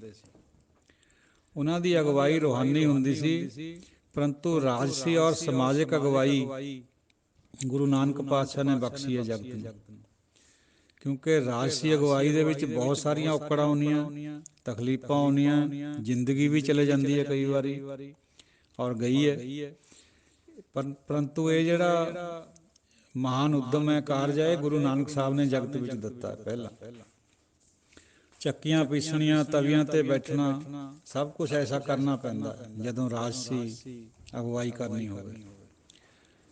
ਜਿਹੜੇ ਪਹਿਲੇ ਸੀਗੇ ਧਾਰਮਿਕ ਆਗੂ, ਉਹ ਮਜ਼੍ਹਬੀ ਭੇਖਾਂ ਤੇ ਪਖੰਡਾਂ ਦੀ ਤਾਂ ਡਟ ਕੇ ਨਿਖੇਧੀ ਕਰਦੇ ਰਹੇ, ਪਰ ਰਾਜਸੀ ਜ਼ਬਰ ਤੇ ਜ਼ੁਲਮ ਦੀ ਵਿਰੋਧਤਾ ਦੀ ਦਲੇਰੀ ਨਹੀਂ ਕਰ ਸਕੇ। ਉਹ ਰਾਜਨੀਤਿਕ ਤੌਰ ਪਰ ਹਿੰਦੂ ਕੌਮ ਮੁਸਲਮਾਨਾਂ ਦੀ ਤੇ ਸਮਾਜਿਕ ਤੌਰ 'ਤੇ ਬ੍ਰਾਹਮਣਵਾਦ ਦੀ ਗੁਲਾਮ ਰਹੀ, ਔਰ ਕਾਫੀ ਹੱਦ ਤੱਕ ਹੁਣ ਵੀ ਹੈ। ਗੁਰੂ ਨਾਨਕ ਸਾਹਿਬ ਦੇ ਪਰਲੋਕ ਗਮਨ ਤੋਂ ਬਾਅਦ, ਜੋਤੀ ਜੋਤ ਸਮਾਉਣ ਤੋਂ ਬਾਅਦ, ਦੋ ਕੌਮਾਂ ਦੇ ਰਹਿਬਰਾਂ ਦੀ ਲੜਾਈ ਹੋਈ। ਰਹਿਬਰ ਦੇ ਤੌਰ 'ਤੇ ਦੋਹਾਂ ਨੇ ਅਲੱਗ ਅਲੱਗ ਸੰਸਕਾਰ ਕਰਿਆ। ਇਹ ਲਿਖਤ ਵਿੱਚ ਆਉਂਦਾ। ਵੈਸੇ ਇੱਕ ਗੱਲ ਇਹ ਵੀ ਹੈ ਵੀ ਉਸ ਟਾਈਮ ਬਾਬਾ ਬੁੱਢਾ ਜੀ ਵਰਗੇ ਮਹਾਨ ਦਾਰਸ਼ਨਿਕ ਕੋਲ ਹੋਣੇ, ਬਾਬਾ ਲਹਿਣਾ ਜੀ ਵੀ ਕੋਲ ਸੀ, ਤਾਂ ਕਿਵੇਂ ਉਹਨਾਂ ਦੇ ਸਰੀਰ ਨੂੰ ਅਲੱਗ ਅਲੱਗ ਸੰਸਕਾਰਨ ਦਿੱਤਾ, ਇਹ ਗੱਲ ਸੋਚਣ ਵਾਲੀ ਹੈ। ਪਰ ਚਲੋ ਲਿਖਤ ਵਿੱਚ ਆਉਂਦਾ ਹੈ ਬਈ ਹਿੰਦੂ ਭਰਾਵਾਂ ਨੇ ਸਮਾਧ ਬਣਾ ਲਈ ਅਤੇ ਮੁਗਲਾਂ ਨੇ, ਮੁਸਲਮਾਨਾਂ ਨੇ ਉਹਨਾਂ ਦੀ ਕਬਰ ਬਣਾ ਲਈ, ਕਿਉਂਕਿ ਦੋਹਾਂ ਦੇ ਸਤਿਕਾਰਤ ਸੀਗੇ। ਪਰ ਜਦੋਂ ਹੜ੍ਹ ਆਇਆ ਰਾਵੀ ਦੇ ਵਿੱਚ, ਦੋਹਾਂ ਦੀ ਸਮਾਧ ਵੀ ਅਤੇ ਕਬਰ ਵੀ ਰੋੜ ਕੇ ਲੈ ਗਏ। ਇਹ ਵੀ ਕੋਈ ਰੱਬੀ ਰਜ਼ਾ ਸੀ, ਕਿਉਂਕਿ ਜਿਹੜਾ ਇੱਕ ਨੂੰ ਮੰਨਦਾ ਹੋਵੇ, ਇਹਨਾਂ ਚੀਜ਼ਾਂ ਨੂੰ ਨਾ ਮੰਨਦਾ ਹੋਵੇ, ਕਬਰਾਂ ਨੂੰ ਔਰ ਸਮਾਧਾਂ ਨੂੰ, ਤਾਂ ਉਹ ਹੋਣ ਦਾ ਕੋਈ ਸਵਾਲ ਵੀ ਨਹੀਂ ਸੀ ਪੈਦਾ ਹੁੰਦਾ। ਰੱਬੀ ਰਜ਼ਾ ਦੇ ਵਿੱਚ ਦੋਹੇ ਹੜ੍ਹ ਗਈਆਂ। ਹੁਣ ਉੱਥੇ ਗੁਰਦੁਆਰਾ ਸਾਹਿਬ ਹੈ, ਸਿਰਫ ਕਰਤਾਰਪੁਰ ਸਾਹਿਬ ਦੀ ਬਾਤ ਹੈ। ਸੋ ਸਾਧ ਸੰਗਤ ਜੀਓ, ਇਹ ਇਤਿਹਾਸ ਹੈ ਜਿਹੜਾ ਇਹ ਇਹਦੇ ਬਾਰੇ ਤਾਂ ਕੋਈ ਕੁਝ ਬਹੁਤਾ ਨਹੀਂ ਕਹਿ ਸਕਦਾ, ਸੁਣੀ ਸੁਣਾਈ ਗੱਲਾਂ ਹੁੰਦੀਆਂ ਨੇ। ਜਿਹੜਾ ਬੰਦਾ ਸਾਹਮਣੇ ਦੇਖ ਕੇ ਵੀ ਲਿਖਦਾ ਉਹਦੀ ਵੀ ਪਰਸੈਪਸ਼ਨ 'ਚ ਅੰਤਰ ਹੁੰਦਾ ਕਈ ਵਾਰੀ। ਫਿਰ ਆਪਾਂ ਨੂੰ ਇੱਕ ਅੰਦਾਜ਼ਾ ਹੀ ਲਗਾਉਣਾ ਪੈਂਦਾ ਵੀ ਅਸਲ 'ਚ ਕਿਆ ਹੋਇਆ ਹੋਏਗਾ। ਇਹ ਗੱਲ ਇਹਨਾਂ ਦੀ ਬਹੁਤ ਜ਼ਰੂਰੀ, ਬਹੁਤ ਮਹੱਤਵਪੂਰਨ ਹੈ ਵੀ ਬਾਬਾ ਬੁੱਢਾ ਜੀ ਔਰ ਹੋਰ ਬਾਬਾ ਗੁਰੂ ਨਾਨਕ, ਗੁਰੂ ਅੰਗਦ ਦੇਵ ਜੀ ਬਣ ਚੁੱਕੇ ਸੀ, ਬਾਬਾ ਲਹਿਣਾ ਜੀ, ਹੋਰ ਵੀ ਕਿੰਨੇ ਗੁਰਸਿੱਖ ਸੀਗੇ, ਉਹਨਾਂ ਦੇ ਹੁੰਦੀ ਹੈ ਕਿਵੇਂ ਹੋਣ ਦਿੱਤਾ ਉਹਨਾਂ ਨੇ। ਇਹ ਚਲੋ ਹੁਣ ਇੱਕ ਹਿਸਟਰੀ ਦਾ ਹੀ ਕੁਐਸਚਨ ਹੈ। ਇੱਕ ਬਾਤ ਹੋਰ ਕਰਕੇ ਸਮਾਪਤੀ ਕਰਨੀ ਹੈ। 6ਵੇਂ ਪਾਤਸ਼ਾਹ ਨੂੰ ਕਿੰਨੀ ਵੇਰ ਮਾਰਨ ਦੇ ਯਤਨ ਹੋਏ। ਜਦੋਂ ਉਹ ਬਾਲ ਰੂਪ ਸੀ ਉਦੋਂ ਵੀ, ਜਦੋਂ ਗਵਾਲੀਅਰ ਦੀ ਕੈਦ ਵਿੱਚ ਸੀ ਉਦੋਂ ਵੀ। ਪਰੰਤੂ ਜਿਹੜੇ ਪਰਮ ਮਨੁੱਖ ਹੁੰਦੇ ਆ, ਗੁਰੂ ਸਾਹਿਬਾਨ ਖਾਸ ਕਰਕੇ, ਰਾਖਾ ਪਰਮਾਤਮਾ ਹੁੰਦਾ, ਪਾਰ ਬ੍ਰਹਮ ਉਹਨਾਂ ਦਾ ਰਾਖਾ ਹੁੰਦਾ ਖੁਦ। ਦੇਖੋ ਪਹਿਲਾਂ ਸੁਲੀ ਖਾਂ ਚੜਾਇਆ, ਫਿਰ ਉਹਦਾ ਪੁੱਤਰ ਸਲੱਬੀ ਖਾਂ ਆਇਆ, ਉਹ ਦੋਹੇ ਰਸਤੇ 'ਚ ਮਾਰੇ ਗਏ। ਪਰਮਾਤਮਾ ਦੀ ਕਲਾ ਹੈ। ਫਿਰ ਘਰ ਦੇ ਵਿੱਚ ਹੀ ਵਿਰੋਧ ਚੱਲ ਰਿਹਾ ਸੀ। ਪ੍ਰਿਥੀ ਚੰਦ ਚਾਹੁੰਦਾ ਸੀ ਵੀ ਮੈਨੂੰ ਗੁਰਗੱਦੀ ਮਿਲੇ। ਫੱਤੋ ਦਾਈ ਨੂੰ 200 ਰੁਪਇਆ ਦੇ ਕੇ ਬਡਾਲੀ ਨੌਕਰ ਰਖਵਾਤਾ ਬਈ ਆਪਣੇ ਥਣਾ ਨੂੰ ਦੁੱਧ ਜ਼ਹਿਰ ਲਾ ਕੇ ਇਸ ਬਾਲਕ ਨੂੰ, ਯਾਨੀ ਗੁਰੂ ਹਰਗੋਬਿੰਦ ਸਾਹਿਬ ਨੂੰ, ਛੋਟੀ ਬਾਲ ਅਵਸਥਾ 'ਚ, ਵੀ ਇਹਨੂੰ ਝੰਗਾ ਦੀ ਤਾਂ ਕਿ ਇਹਦੀ ਡੈਥ ਹੋ ਜਾਏ। ਲੇਕਿਨ ਬਾਲਕ ਦੇ ਰੋਣ ਦੀ ਆਵਾਜ਼ ਸੁਣ ਕੇ ਮਾਤਾ ਗੰਗਾ ਜੀ ਆ ਗਏ ਔਰ ਉੱਧਰ ਥਣਾ ਨੂੰ ਜ਼ਹਿਰ ਲਾਉਣ ਕਰਕੇ ਉਹ ਦਾਈ ਦੀ ਮੌਤ ਹੋ ਗਈ, ਝੰਗਾ ਨਹੀਂ ਸਕੀ ਉਹ। ਪਰਮੇਸ਼ਰ ਨੇ ਸਹਾਇਤਾ ਕਰੀ। ਦੂਜੀ ਵਾਰੀ ਬਡਾਲੀ ਇੱਕ ਸਪੇਰੇ ਨੂੰ ਭੇਜਿਆ ਮਿਹਰਬਾਨ ਨੇ ਕਿ ਖੇਡ ਪਾਓ ਜਾ ਕੇ ਸੱਪਾਂ ਦੀ ਬੀਨ ਵਜਾ ਕੇ ਔਰ ਬਾਲਕ ਦੇ ਡੰਗ ਮਰਵਾ ਦਿਓ ਤਾਂ ਕਿ ਬਾਲਕ ਦੀ ਮੌਤ ਹੋ ਜਾਏ। ਪਰੰਤੂ ਜਿਹੜਾ ਖੁਦੇ ਨਿਰੰਕਾਰ ਦਾ ਰੂਪ ਹੋਵੇ ਉਹਦੀ ਮੌਤ ਇਸ ਤਰ੍ਹਾਂ ਹੋ ਨਹੀਂ ਸਕਣੀ ਸੀ। ਸੱਪ ਦੀ ਸਿਰੀ ਉਹ ਫੇਹ ਦਿੱਤੀ। ਤੀਜੀ ਵਾਰੀ ਰਸੋਈਏ ਨੂੰ 4 ਸਾਲ ਦੇ ਬਾਲਕ ਨੂੰ ਗੁਰੂ ਹਰਗੋਬਿੰਦ ਸਾਹਿਬ ਨੂੰ ਦਹੀਂ ਵਿੱਚ ਜ਼ਹਿਰ ਮਿਲਾਉਣ ਵਾਸਤੇ ਕਿਹਾ। ਮਾਤਾ ਜੀ ਨੇ, ਮਾਤਾ ਗੰਗਾ ਜੀ ਨੇ ਸਮੇਂ ਸਿਰ ਪੁੱਜ ਕੇ ਉਹ ਸਾਰਾ ਕੁਝ ਚੱਕ ਕੇ ਦਹੀਂ ਕੁੱਤੇ ਨੂੰ ਪਾ ਦਿੱਤਾ। ਕੁੱਤਾ ਥਾਂ ਹੀ ਮਰ ਗਿਆ। ਔਰ ਜਿਹੜਾ ਬ੍ਰਾਹਮਣ ਰਸੋਈਆ ਸੀਗਾ ਉਹ ਪੇਟ ਦੇ ਸੂਲ ਨਾਲ ਮਰਿਆ। ਲੇਪ ਨਾ ਲਾਗੋ ਤਿਲਕਾ ਮੂਲ, ਦੁਸ਼ਟ ਬ੍ਰਾਹਮਣ ਮੂਆ ਹੋਏ ਕੈ ਸੂਲ, ਗੁਰਬਾਣੀ 'ਚ ਜ਼ਿਕਰ ਆਉਂਦਾ। ਫਿਰ ਗੁਰੂ ਜੀ ਦੇ ਹਾਣੀਆਂ 'ਚੋਂ ਇੱਕ ਲੜਕੇ ਨੰਦ ਰਾਮ ਦੇ ਚਾਚੇ ਨੂੰ ਕੁਛ ਰਕਮ ਦੇ ਕੇ ਸਿਖਾ ਲਿਆ ਕਿ ਇੱਕ ਜੇਬ ਵਿੱਚ ਆਪਣੇ ਭਤੀਜੇ ਨੂੰ ਕਹੋ ਵੀ ਜ਼ਹਿਰੀਲੀ ਮਠਿਆਈ ਪਾ ਲਵੇ, ਦੂਜੇ ਵਿੱਚ ਚੰਗੀ ਮਠਿਆਈ ਪਾ ਲਵੇ, ਆਪ ਚੰਗੀ ਖਾਈ ਜਾਵੇ, ਬਾਲਕ ਯਾਨੀ ਗੁਰੂ ਹਰਗੋਬਿੰਦ ਸਾਹਿਬ ਨੂੰ ਜ਼ਹਿਰੀਲੀ ਮਠਿਆਈ ਖਿਲਾ ਦੇਵੇ ਤੇ ਜਿਹੜੀ ਚੰਗੀ ਆ ਉਹ ਆਪ ਖਾਈ ਜਾਵੇ। ਬਹੁਤ ਸਮਝਾਇਆ ਲੜਕੇ ਨੂੰ, ਪਰ ਕੁਦਰਤ ਨੂੰ ਜਿਹੜਾ ਭਾਉਂਦਾ ਹੁੰਦਾ ਉਹੀ ਹੈ। ਮਦਈ लाख बुरा चाहे तो क्या होता है, होता वही है जो मंजूरे खुदा होता है। ਉਹ ਜਿਹੜੀ ਜ਼ਹਿਰੀਲੀ ਮਠਿਆਈ ਸੀ ਬੱਚਾ ਉਹ ਆਪ ਖਾਈ ਗਿਆ। ਦੂਜੀ ਜਿਹੜੀ ਵਧੀਆ ਮਠਿਆਈ ਸੀ ਸਵੱਛ, ਉਹ ਹਰਗੋਬਿੰਦ ਸਾਹਿਬ ਨੂੰ ਖਿਲਾਈ ਗਿਆ। ਔਰ ਮਠਿਆਈ ਖਾਂਦੇ ਹੀ ਉਹਦਾ ਭਤੀਜਾ ਮਰ ਗਿਆ। ਇਹ ਹੈ ਕਲਾ ਵਾਹਿਗੁਰੂ ਦੀ। ਫਿਰ ਅੱਗੇ ਜਦੋਂ ਜਹਾਂਗੀਰ ਨੇ ਗਵਾਲੀਅਰ ਦੇ ਕਿਲੇ ਦੇ ਵਿੱਚ ਕੈਦ ਕਰ ਦਿੱਤਾ ਗੁਰੂ ਸਾਹਿਬ ਨੂੰ, ਉੱਥੇ ਦਰੋਗਾ ਹਰੀਦਾਸ ਸੀਗਾ। ਉਹ ਗੁਰੂ ਸਾਹਿਬ ਤੋਂ ਬਹੁਤ ਪ੍ਰਭਾਵਿਤ ਸੀਗਾ। ਸਵੇਰੇ ਸ਼ਾਮ ਇੱਕ ਦੀ ਗੱਲ ਹੋ ਰਹੀ ਸੀ, ਉੱਥੇ ਕਥਾ ਕੀਰਤਨ ਹੁੰਦਾ ਸੀ। ਚੰਦੂ ਦਾ ਮੁੰਡਾ ਧਰਮ ਚੰਦ ਹਰੀਦਾਸ ਕੋਲ ਆਇਆ ਇੱਕ ਜ਼ਹਿਰ ਵਾਲਾ ਚੋਗਾ ਲੈ ਕੇ, ਜਿਹਨੂੰ ਜ਼ਹਿਰ ਲੱਗੀ ਹੋਈ ਸੀ। ਜਹਾਂਗੀਰ ਦਾ ਹੁਕਮ ਵੀ ਸੁਣਾਤਾ ਹਰੀਦਾਸ ਨੂੰ ਬਈ ਇਹ ਚੋਗਾ ਉਹਨਾਂ ਨੂੰ ਪਹਿਨਾਉਣਾ ਤਾਂ ਕਿ ਉਹਨਾਂ ਦੀ ਹੌਲੀ ਹੌਲੀ ਸਲੋ ਡੈਥ ਹੋ ਜਾਏ। ਤੋ ਹਰੀਦਾਸ ਸ਼ਰਧਾਲੂ ਸੀਗਾ, ਉਹਨੇ ਸਾਰੀ ਸ਼ਰਾਰਤ ਗੁਰੂ ਜੀ ਨੂੰ ਦੱਸਤੀ। ਉਹਨਾਂ ਨੇ ਪਾਇਆ ਹੀ ਨਹੀਂ ਉਹ ਚੋਗਾ। ਵੈਸੇ ਵੀ ਜਿਹੜੇ ਗੁਰੂ ਸਾਹਿਬਾਨ ਸੀ, ਜਦੋਂ ਖਿਲਤ ਉਹਨਾਂ ਨੂੰ ਪੇਸ਼ ਕਰੀ ਹੈ ਬਹਾਦਰ ਸ਼ਾਹ ਨੇ ਵੀ ਆਗਰੇ 'ਚ, ਉਹ ਹੁੰਦੀ ਸੀ ਸਾਹਮਣੇ ਬਾਦਸ਼ਾਹ ਦੇ ਪਾਉਣੀ ਹੁੰਦੀ ਸੀ। ਗੁਰੂ ਸਾਹਿਬ ਨੇ ਸਾਹਮਣੇ ਨਹੀਂ ਪਾਈ, ਲੈ ਕੇ ਰੱਖ ਲਈ ਸੀਗੀ। ਕਿਉਂਕਿ ਗੁਰੂ ਆ ਜਿਹੜਾ ਉਹ ਵੱਡਾ ਹੁੰਦਾ ਹੈ ਰਾਜਿਆਂ ਨਾਲੋਂ। ਰਾਜੇ ਦੀ ਕਿਆ ਹੈਸੀਅਤ ਹੈ, 4 ਦਿਨ ਹੈ ਫਿਰ ਨਹੀਂ ਹੈ। ਰਾਜੇ ਤਾਂ ਜੇਲ੍ਹਾਂ 'ਚ ਵੀ ਜਾਂਦੇ ਅਖੀਰ ਨੂੰ, ਗੋਲੀਆਂ ਵੀ ਵੱਜਦੀਆਂ ਇਹਨਾਂ ਦੇ, ਆਪਣੇ ਨੌਕਰਾਂ ਚਾਕਰਾਂ ਦੇ ਹੱਥੋਂ ਹੀ ਮਰ ਜਾਂਦੇ। ਕਿੰਨਾ ਕੁਛ ਹੁੰਦਾ ਰਿਹਾ ਹਿਸਟਰੀ 'ਚ। ਗੁਰੂ ਦਾ ਰੁਤਬਾ ਬਹੁਤ ਉੱਚਾ, ਗੁਰੂ ਅਮਰ ਹੁੰਦਾ ਹੈ।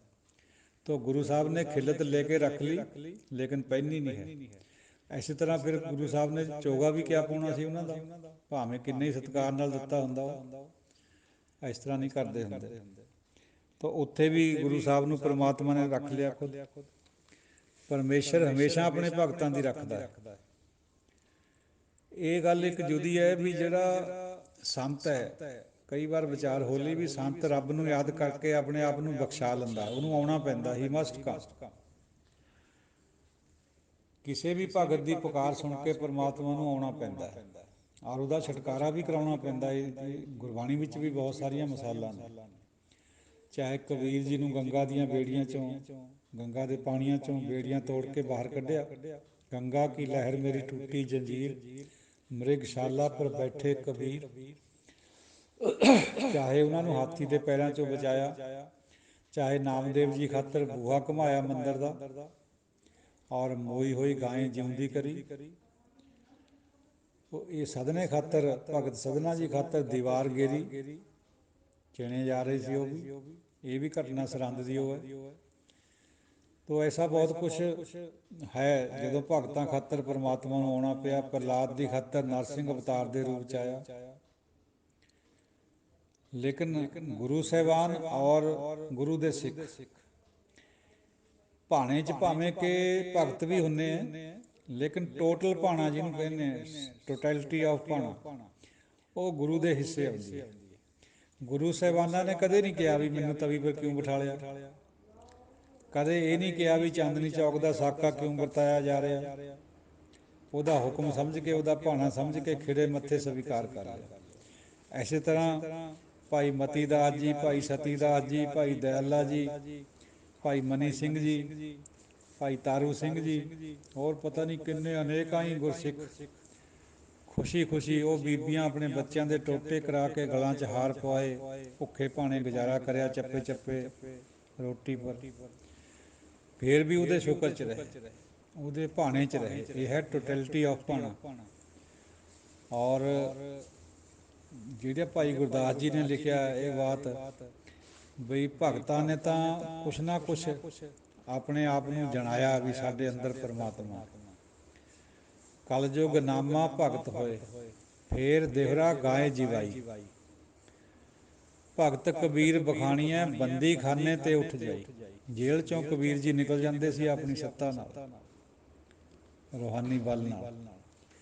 ਨਾਮਦੇਵ ਜੀ ਖਾਤਰ ਵੀ ਗਾਏਂ ਜਿਉਂਦੀ ਹੋਈ, ਲੇਕਿਨ ਗੁਰਸਿੱਖਾਂ ਨੇ ਐਸਾ ਨਹੀਂ ਕਰਿਆ। ਪੈਰੀਂ ਪੈ ਪਾ ਖਾਕ ਹੋਏ, ਗੁਰਸਿੱਖਾਂ ਵਿੱਚ ਵੱਡੀ ਸਮਾਈ, ਅਲੱਖ ਲਿਖਾਏ ਨਾ ਲੱਖ ਲਿਖਾਈ। ਗੁਰਸਿੱਖ ਪੈਰਾਂ ਨੂੰ ਪੈਨੇ ਆਪ ਤੋਂ ਵੱਡੇ ਦੇ, ਗੁਰੂ ਦੇ, ਔਰ ਉਹਨਾਂ 'ਚ ਇੰਨੀ ਸਮਾਈ ਹੁੰਦੀ ਹੈ ਵੀ ਅੰਦਰ ਅਲੱਖ ਪ੍ਰਗਟ ਹੁੰਦਾ ਹੈ, ਪਰਮਾਤਮਾ ਅੰਦਰ ਪ੍ਰਗਟ ਹੁੰਦਾ ਹੈ, ਲੇਕਿਨ ਉਹਨੂੰ ਕਦੇ ਨਹੀਂ ਕਹਿੰਦੇ ਵੀ ਹੁਣ ਸਾਨੂੰ ਬਚਾ। ਅਲੱਖ ਲਿਖਾਏ ਨਾ ਲੱਖ ਲਿਖਾਈ, ਉਹਨੂੰ ਪ੍ਰਗਟ ਨਹੀਂ ਕਰਦੇ ਬਾਹਰ। ਇਹ ਖਾਸੀਅਤ ਹੈ ਗੁਰੂ ਦੀ ਅਤੇ ਗੁਰੂ ਦੇ ਸਿੱਖਾਂ ਦੀ। ਇੱਥੇ ਆ ਕੇ ਭਾਈ ਗੁਰਦਾਸ ਜੀ ਨੇ ਆਮ ਭਗਤਾਂ ਦਾ ਅਤੇ ਸਿੱਖਾਂ ਦਾ ਜਾਂ ਗੁਰੂ ਦਾ ਅੰਤਰ ਪ੍ਰਗਟ ਕਰਿਆ, ਭਾਵੇਂ ਕਿ ਦੋਨੋਂ ਸਤਿਕਾਰਤ ਹੈ, ਪੂਜਣਯੋਗ ਹੈ। ਗੁਰਬਾਣੀ 'ਚ ਭਗਤਾਂ ਨੂੰ ਵੀ ਬਰਾਬਰ ਦੀ ਸੀਟ ਦਿੱਤੀ ਹੋਈ ਹੈ, ਬਿਰਾਜਮਾਨ ਹੈ ਭਗਤ ਗੁਰਬਾਣੀ 'ਚ, ਕਿਉਂਕਿ ਭਾਣੇ 'ਚ ਉਹ ਵੀ ਹੈ, ਨਾਮ ਉਹਨਾਂ ਦੇ ਅੰਦਰ ਵੀ ਚੱਲਦਾ। ਔਰ ਉਹਨਾਂ ਦੀ ਅਵਸਥਾ ਵੀ ਚੌਥੇ ਪਦ ਦੀ ਔਰ ਪਰਮ ਪਦ ਦੀ ਬਾਅਦ 'ਚ ਬਣੀ ਹੋਈ ਹੈ, ਬਣੀ ਹੈ, ਆਪ ਜੀ ਨੂੰ ਸਭ ਨੂੰ ਗਿਆਤ ਹੈ। ਪਰ ਫਿਰ ਵੀ ਕਿਤੇ ਨਾ ਕਿਤੇ ਸਮਵੇਅਰ ਕੁਛ ਫਰਕ ਜ਼ਰੂਰ ਹੈ।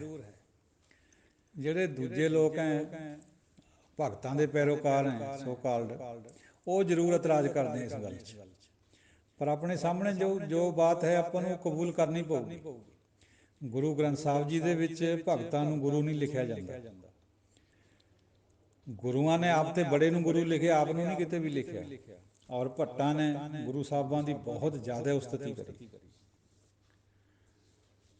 ਤੋ ਆਪਾਂ ਨੇ ਅਨੁਸਰਨ ਗੁਰੂ ਸਾਹਿਬ ਦਾ ਕਰਨਾ, ਜੋ ਉਹਨਾਂ ਨੇ ਕਿਹਾ, ਜਿਵੇਂ ਕਿਹਾ ਆਪਾਂ ਨੇ ਉਸ ਤਰ੍ਹਾਂ ਮੰਨਣਾ। ਸਤਿਕਾਰ ਵਿੱਚ ਕੋਈ ਕਮੀ ਨਹੀਂ। ਕਿਸੇ ਵੀ ਭਗਤ ਨੂੰ ਸਿਰ ਨਵਾ ਕੇ ਡੰਡੌਤ ਕਰਕੇ ਆਪਣੀ ਆਪਣੀ ਸ਼ਰਧਾ ਪ੍ਰਗਟ ਕਰੀ ਜਾ ਸਕਦੀ ਹੈ ਔਰ ਕਰੀ ਜਾਂਦੀ ਹੈ।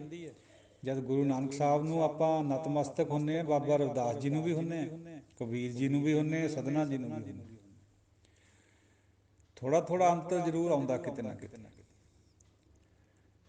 ਇਸੀ ਕਰਕੇ ਜਿਹੜੇ ਸਿਆਣੇ ਸਿੱਖ ਸੀ ਉਹਨਾਂ ਨੇ ਅਰਦਾਸ ਦੇ ਵਿੱਚ ਦਸਾਂ ਪਾਤਸ਼ਾਹੀਆਂ ਦੀ ਜੋਤ ਲਿਖਿਆ ਗੁਰੂ ਗ੍ਰੰਥ ਸਾਹਿਬ ਜੀ ਨੇ, ਆਤਮਿਕ ਜੋਤ।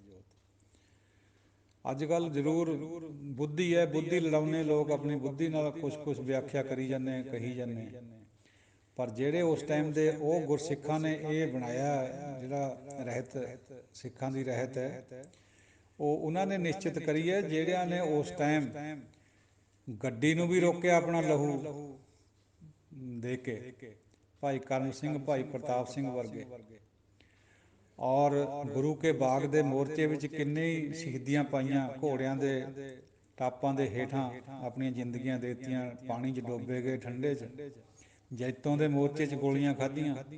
ਇਹ ਉਹਨਾਂ ਸਿੱਖਾਂ ਨੇ ਇਕੱਠੇ ਹੋ ਕੇ ਬਣਾਈ ਸੀਗੀ ਵੀ ਸਾਰੀ ਜਿਹੜੀ ਰਹਿਤ ਹੈ ਸਿੱਖ ਧਰਮ ਦੀ ਮਰਿਆਦਾ ਜਿਹੜੀ ਹੈ ਉਹ ਇੱਕ ਹੋ ਜਾਏ। ਪਰ ਇਹ ਹੁੰਦੀ ਨਹੀਂ ਹੈ, ਕਿਉਂਕਿ ਦੁਨੀਆ 'ਚ ਬੁੱਧੀ ਮਹਾਰਾਜ ਨੇ ਅਲੱਗ ਅਲੱਗ ਦਿੱਤੀ ਹੈ, ਕੋਈ ਕਿਵੇਂ ਸੋਚਦਾ, ਕੋਈ ਕਿਵੇਂ ਸੋਚਦਾ, ਬੜੀ ਮੁਸ਼ਕਿਲ ਹੈ। ਇਹ ਵੀ ਉਹਦਾ ਹੁਕਮ ਹੈ, ਪਰ ਫਿਰ ਵੀ ਯੂਨਿਟੀ ਇਨ ਡਾਇਵਰਸਿਟੀ ਹੈ। ਮਤਲਬ ਸਾਰਿਆਂ ਦੀ ਸੋਚ ਅਲੱਗ ਅਲੱਗ ਹੁੰਦੇ ਹੋਏ ਵੀ ਇੱਕ ਗੁਰੂ ਦੇ ਉੱਤੇ ਸਾਰੇ ਹੀ ਸਹਿਮਤ ਹੈ, ਇਹ ਯੂਨਿਟੀ ਹੈ। ਉਹਨੂੰ ਆਪਣੇ ਤੌਰ 'ਤੇ ਜਿਵੇਂ ਮਰਜ਼ੀ ਲੈਣ, ਪਰ ਹੈ ਫਿਰ ਵੀ ਯੂਨਿਟੀ ਹੈ ਡਾਇਵਰਸਿਟੀ 'ਚ। ਔਰ ਇਹ ਹੋਣਾ ਵੀ ਚਾਹੀਦਾ। ਗੁਰੂ ਨਾਨਕ ਪਾਤਸ਼ਾਹ ਨੇ ਕਦੇ ਕਿਸੇ ਨੂੰ ਇਹ ਨਹੀਂ ਕਿਹਾ ਵੀ ਤੂੰ ਆਪਣਾ ਧਰਮ ਬਦਲ।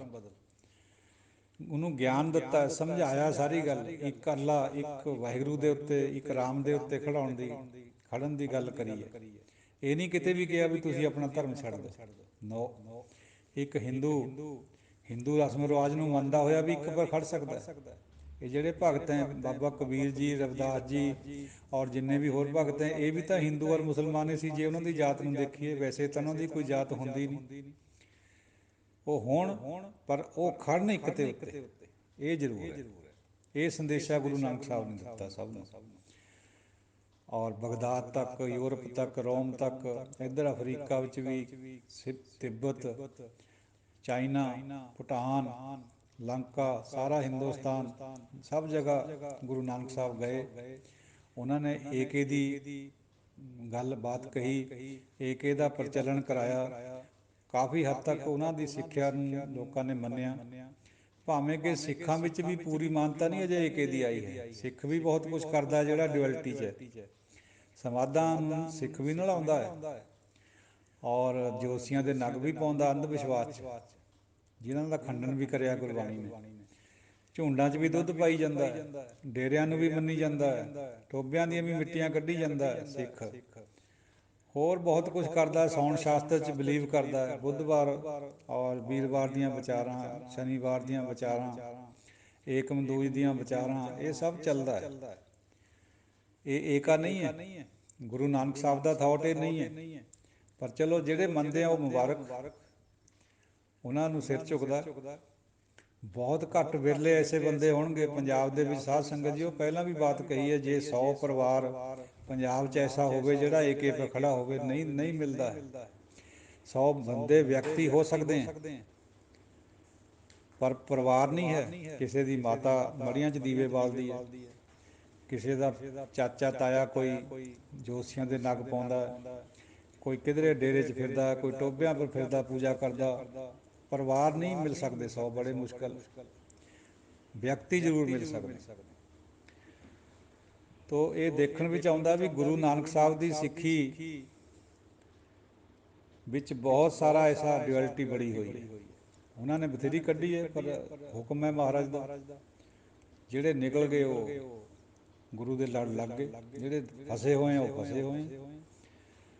ਔਰ ਇਹ ਗੱਲ ਵੀ ਬਹੁਤ ਕੁਦਰਤੀ ਹੈ ਵੀ ਹੁਕਮ ਤਾਂ ਪਰਮਾਤਮਾ ਦਾ ਵਰਤ ਰਿਹਾ।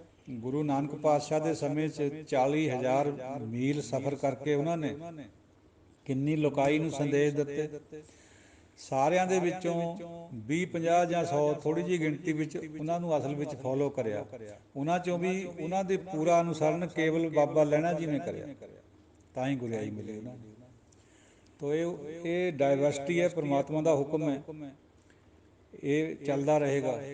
ਲੇਕਿਨ ਵਿੱਚੋਂ ਹੀ ਜਿਨ੍ਹਾਂ ਨੂੰ ਗਿਆਨ ਦੇਣਾ ਉਹ ਗਿਆਨ ਵੀ ਮਿਲਦਾ ਰਹੇਗਾ। ਸਾਰਾ ਬਨਾਰਸ ਗੰਗਾ ਦੀਆਂ ਆਰਤੀਆਂ ਉਤਾਰਦਾ ਰਿਹਾ, ਹੁਣ ਵੀ ਉਤਾਰ ਰਿਹਾ। ਉਸੇ ਸ਼ਹਿਰ ਦੇ ਵਿੱਚ 3 ਮਹਾਂਪੁਰਸ਼ ਵੀ ਪੈਦਾ ਹੋਏ, ਕਬੀਰ ਜੀਓ, ਬਾਬਾ ਰਵਿਦਾਸ ਜੀਓ ਔਰ ਰਾਮਾਨੰਦ ਜੀਓ। ਉਹਨਾਂ ਨੇ ਏਕੇ ਦੀ ਬਾਤ ਪਾਈ ਹੈ ਉੱਥੇ, ਇਹੋ ਜਿਹੇ ਡੁਐਲਿਟੀ ਦੇ ਗੜ੍ਹ ਵਿੱਚ। ਹੁਣ ਵੀ ਹੋ ਰਿਹਾ ਉੱਥੇ ਹੀ ਕੁਛ, ਲੇਕਿਨ ਫਿਰ ਜਿਹੜਾ ਸੰਤ ਲੋਕ ਹੁੰਦੇ ਉਹ ਆਪਣੀ ਬਾਤ ਪਰ ਅਡਿੱਗ ਹੁੰਦੇ, ਚਾਹੇ ਜਾਨ ਵੀ ਚਲੇ ਜਾਵੇ, ਫਿਰ ਵੀ ਉਹ ਆਪਣੀ ਗੱਲ ਨੂੰ ਨਹੀਂ ਛੱਡਦੇ। ਪਰਮਾਤਮਾ ਦਾ ਰਸਤਾ ਉਹ ਨਹੀਂ ਛੱਡਿਆ ਕਰਦੇ। ਤੋ ਸਾਧ ਸੰਗਤ ਜੀ ਦਿਓ ਇਜਾਜ਼ਤ, ਕੋਈ ਅਪਸ਼ਬਦ ਦੀ ਖਿਮਾ। ਵਾਹਿਗੁਰੂ ਜੀ ਕਾ ਖਾਲਸਾ, ਵਾਹਿਗੁਰੂ ਜੀ ਕੀ ਫਤਿਹ।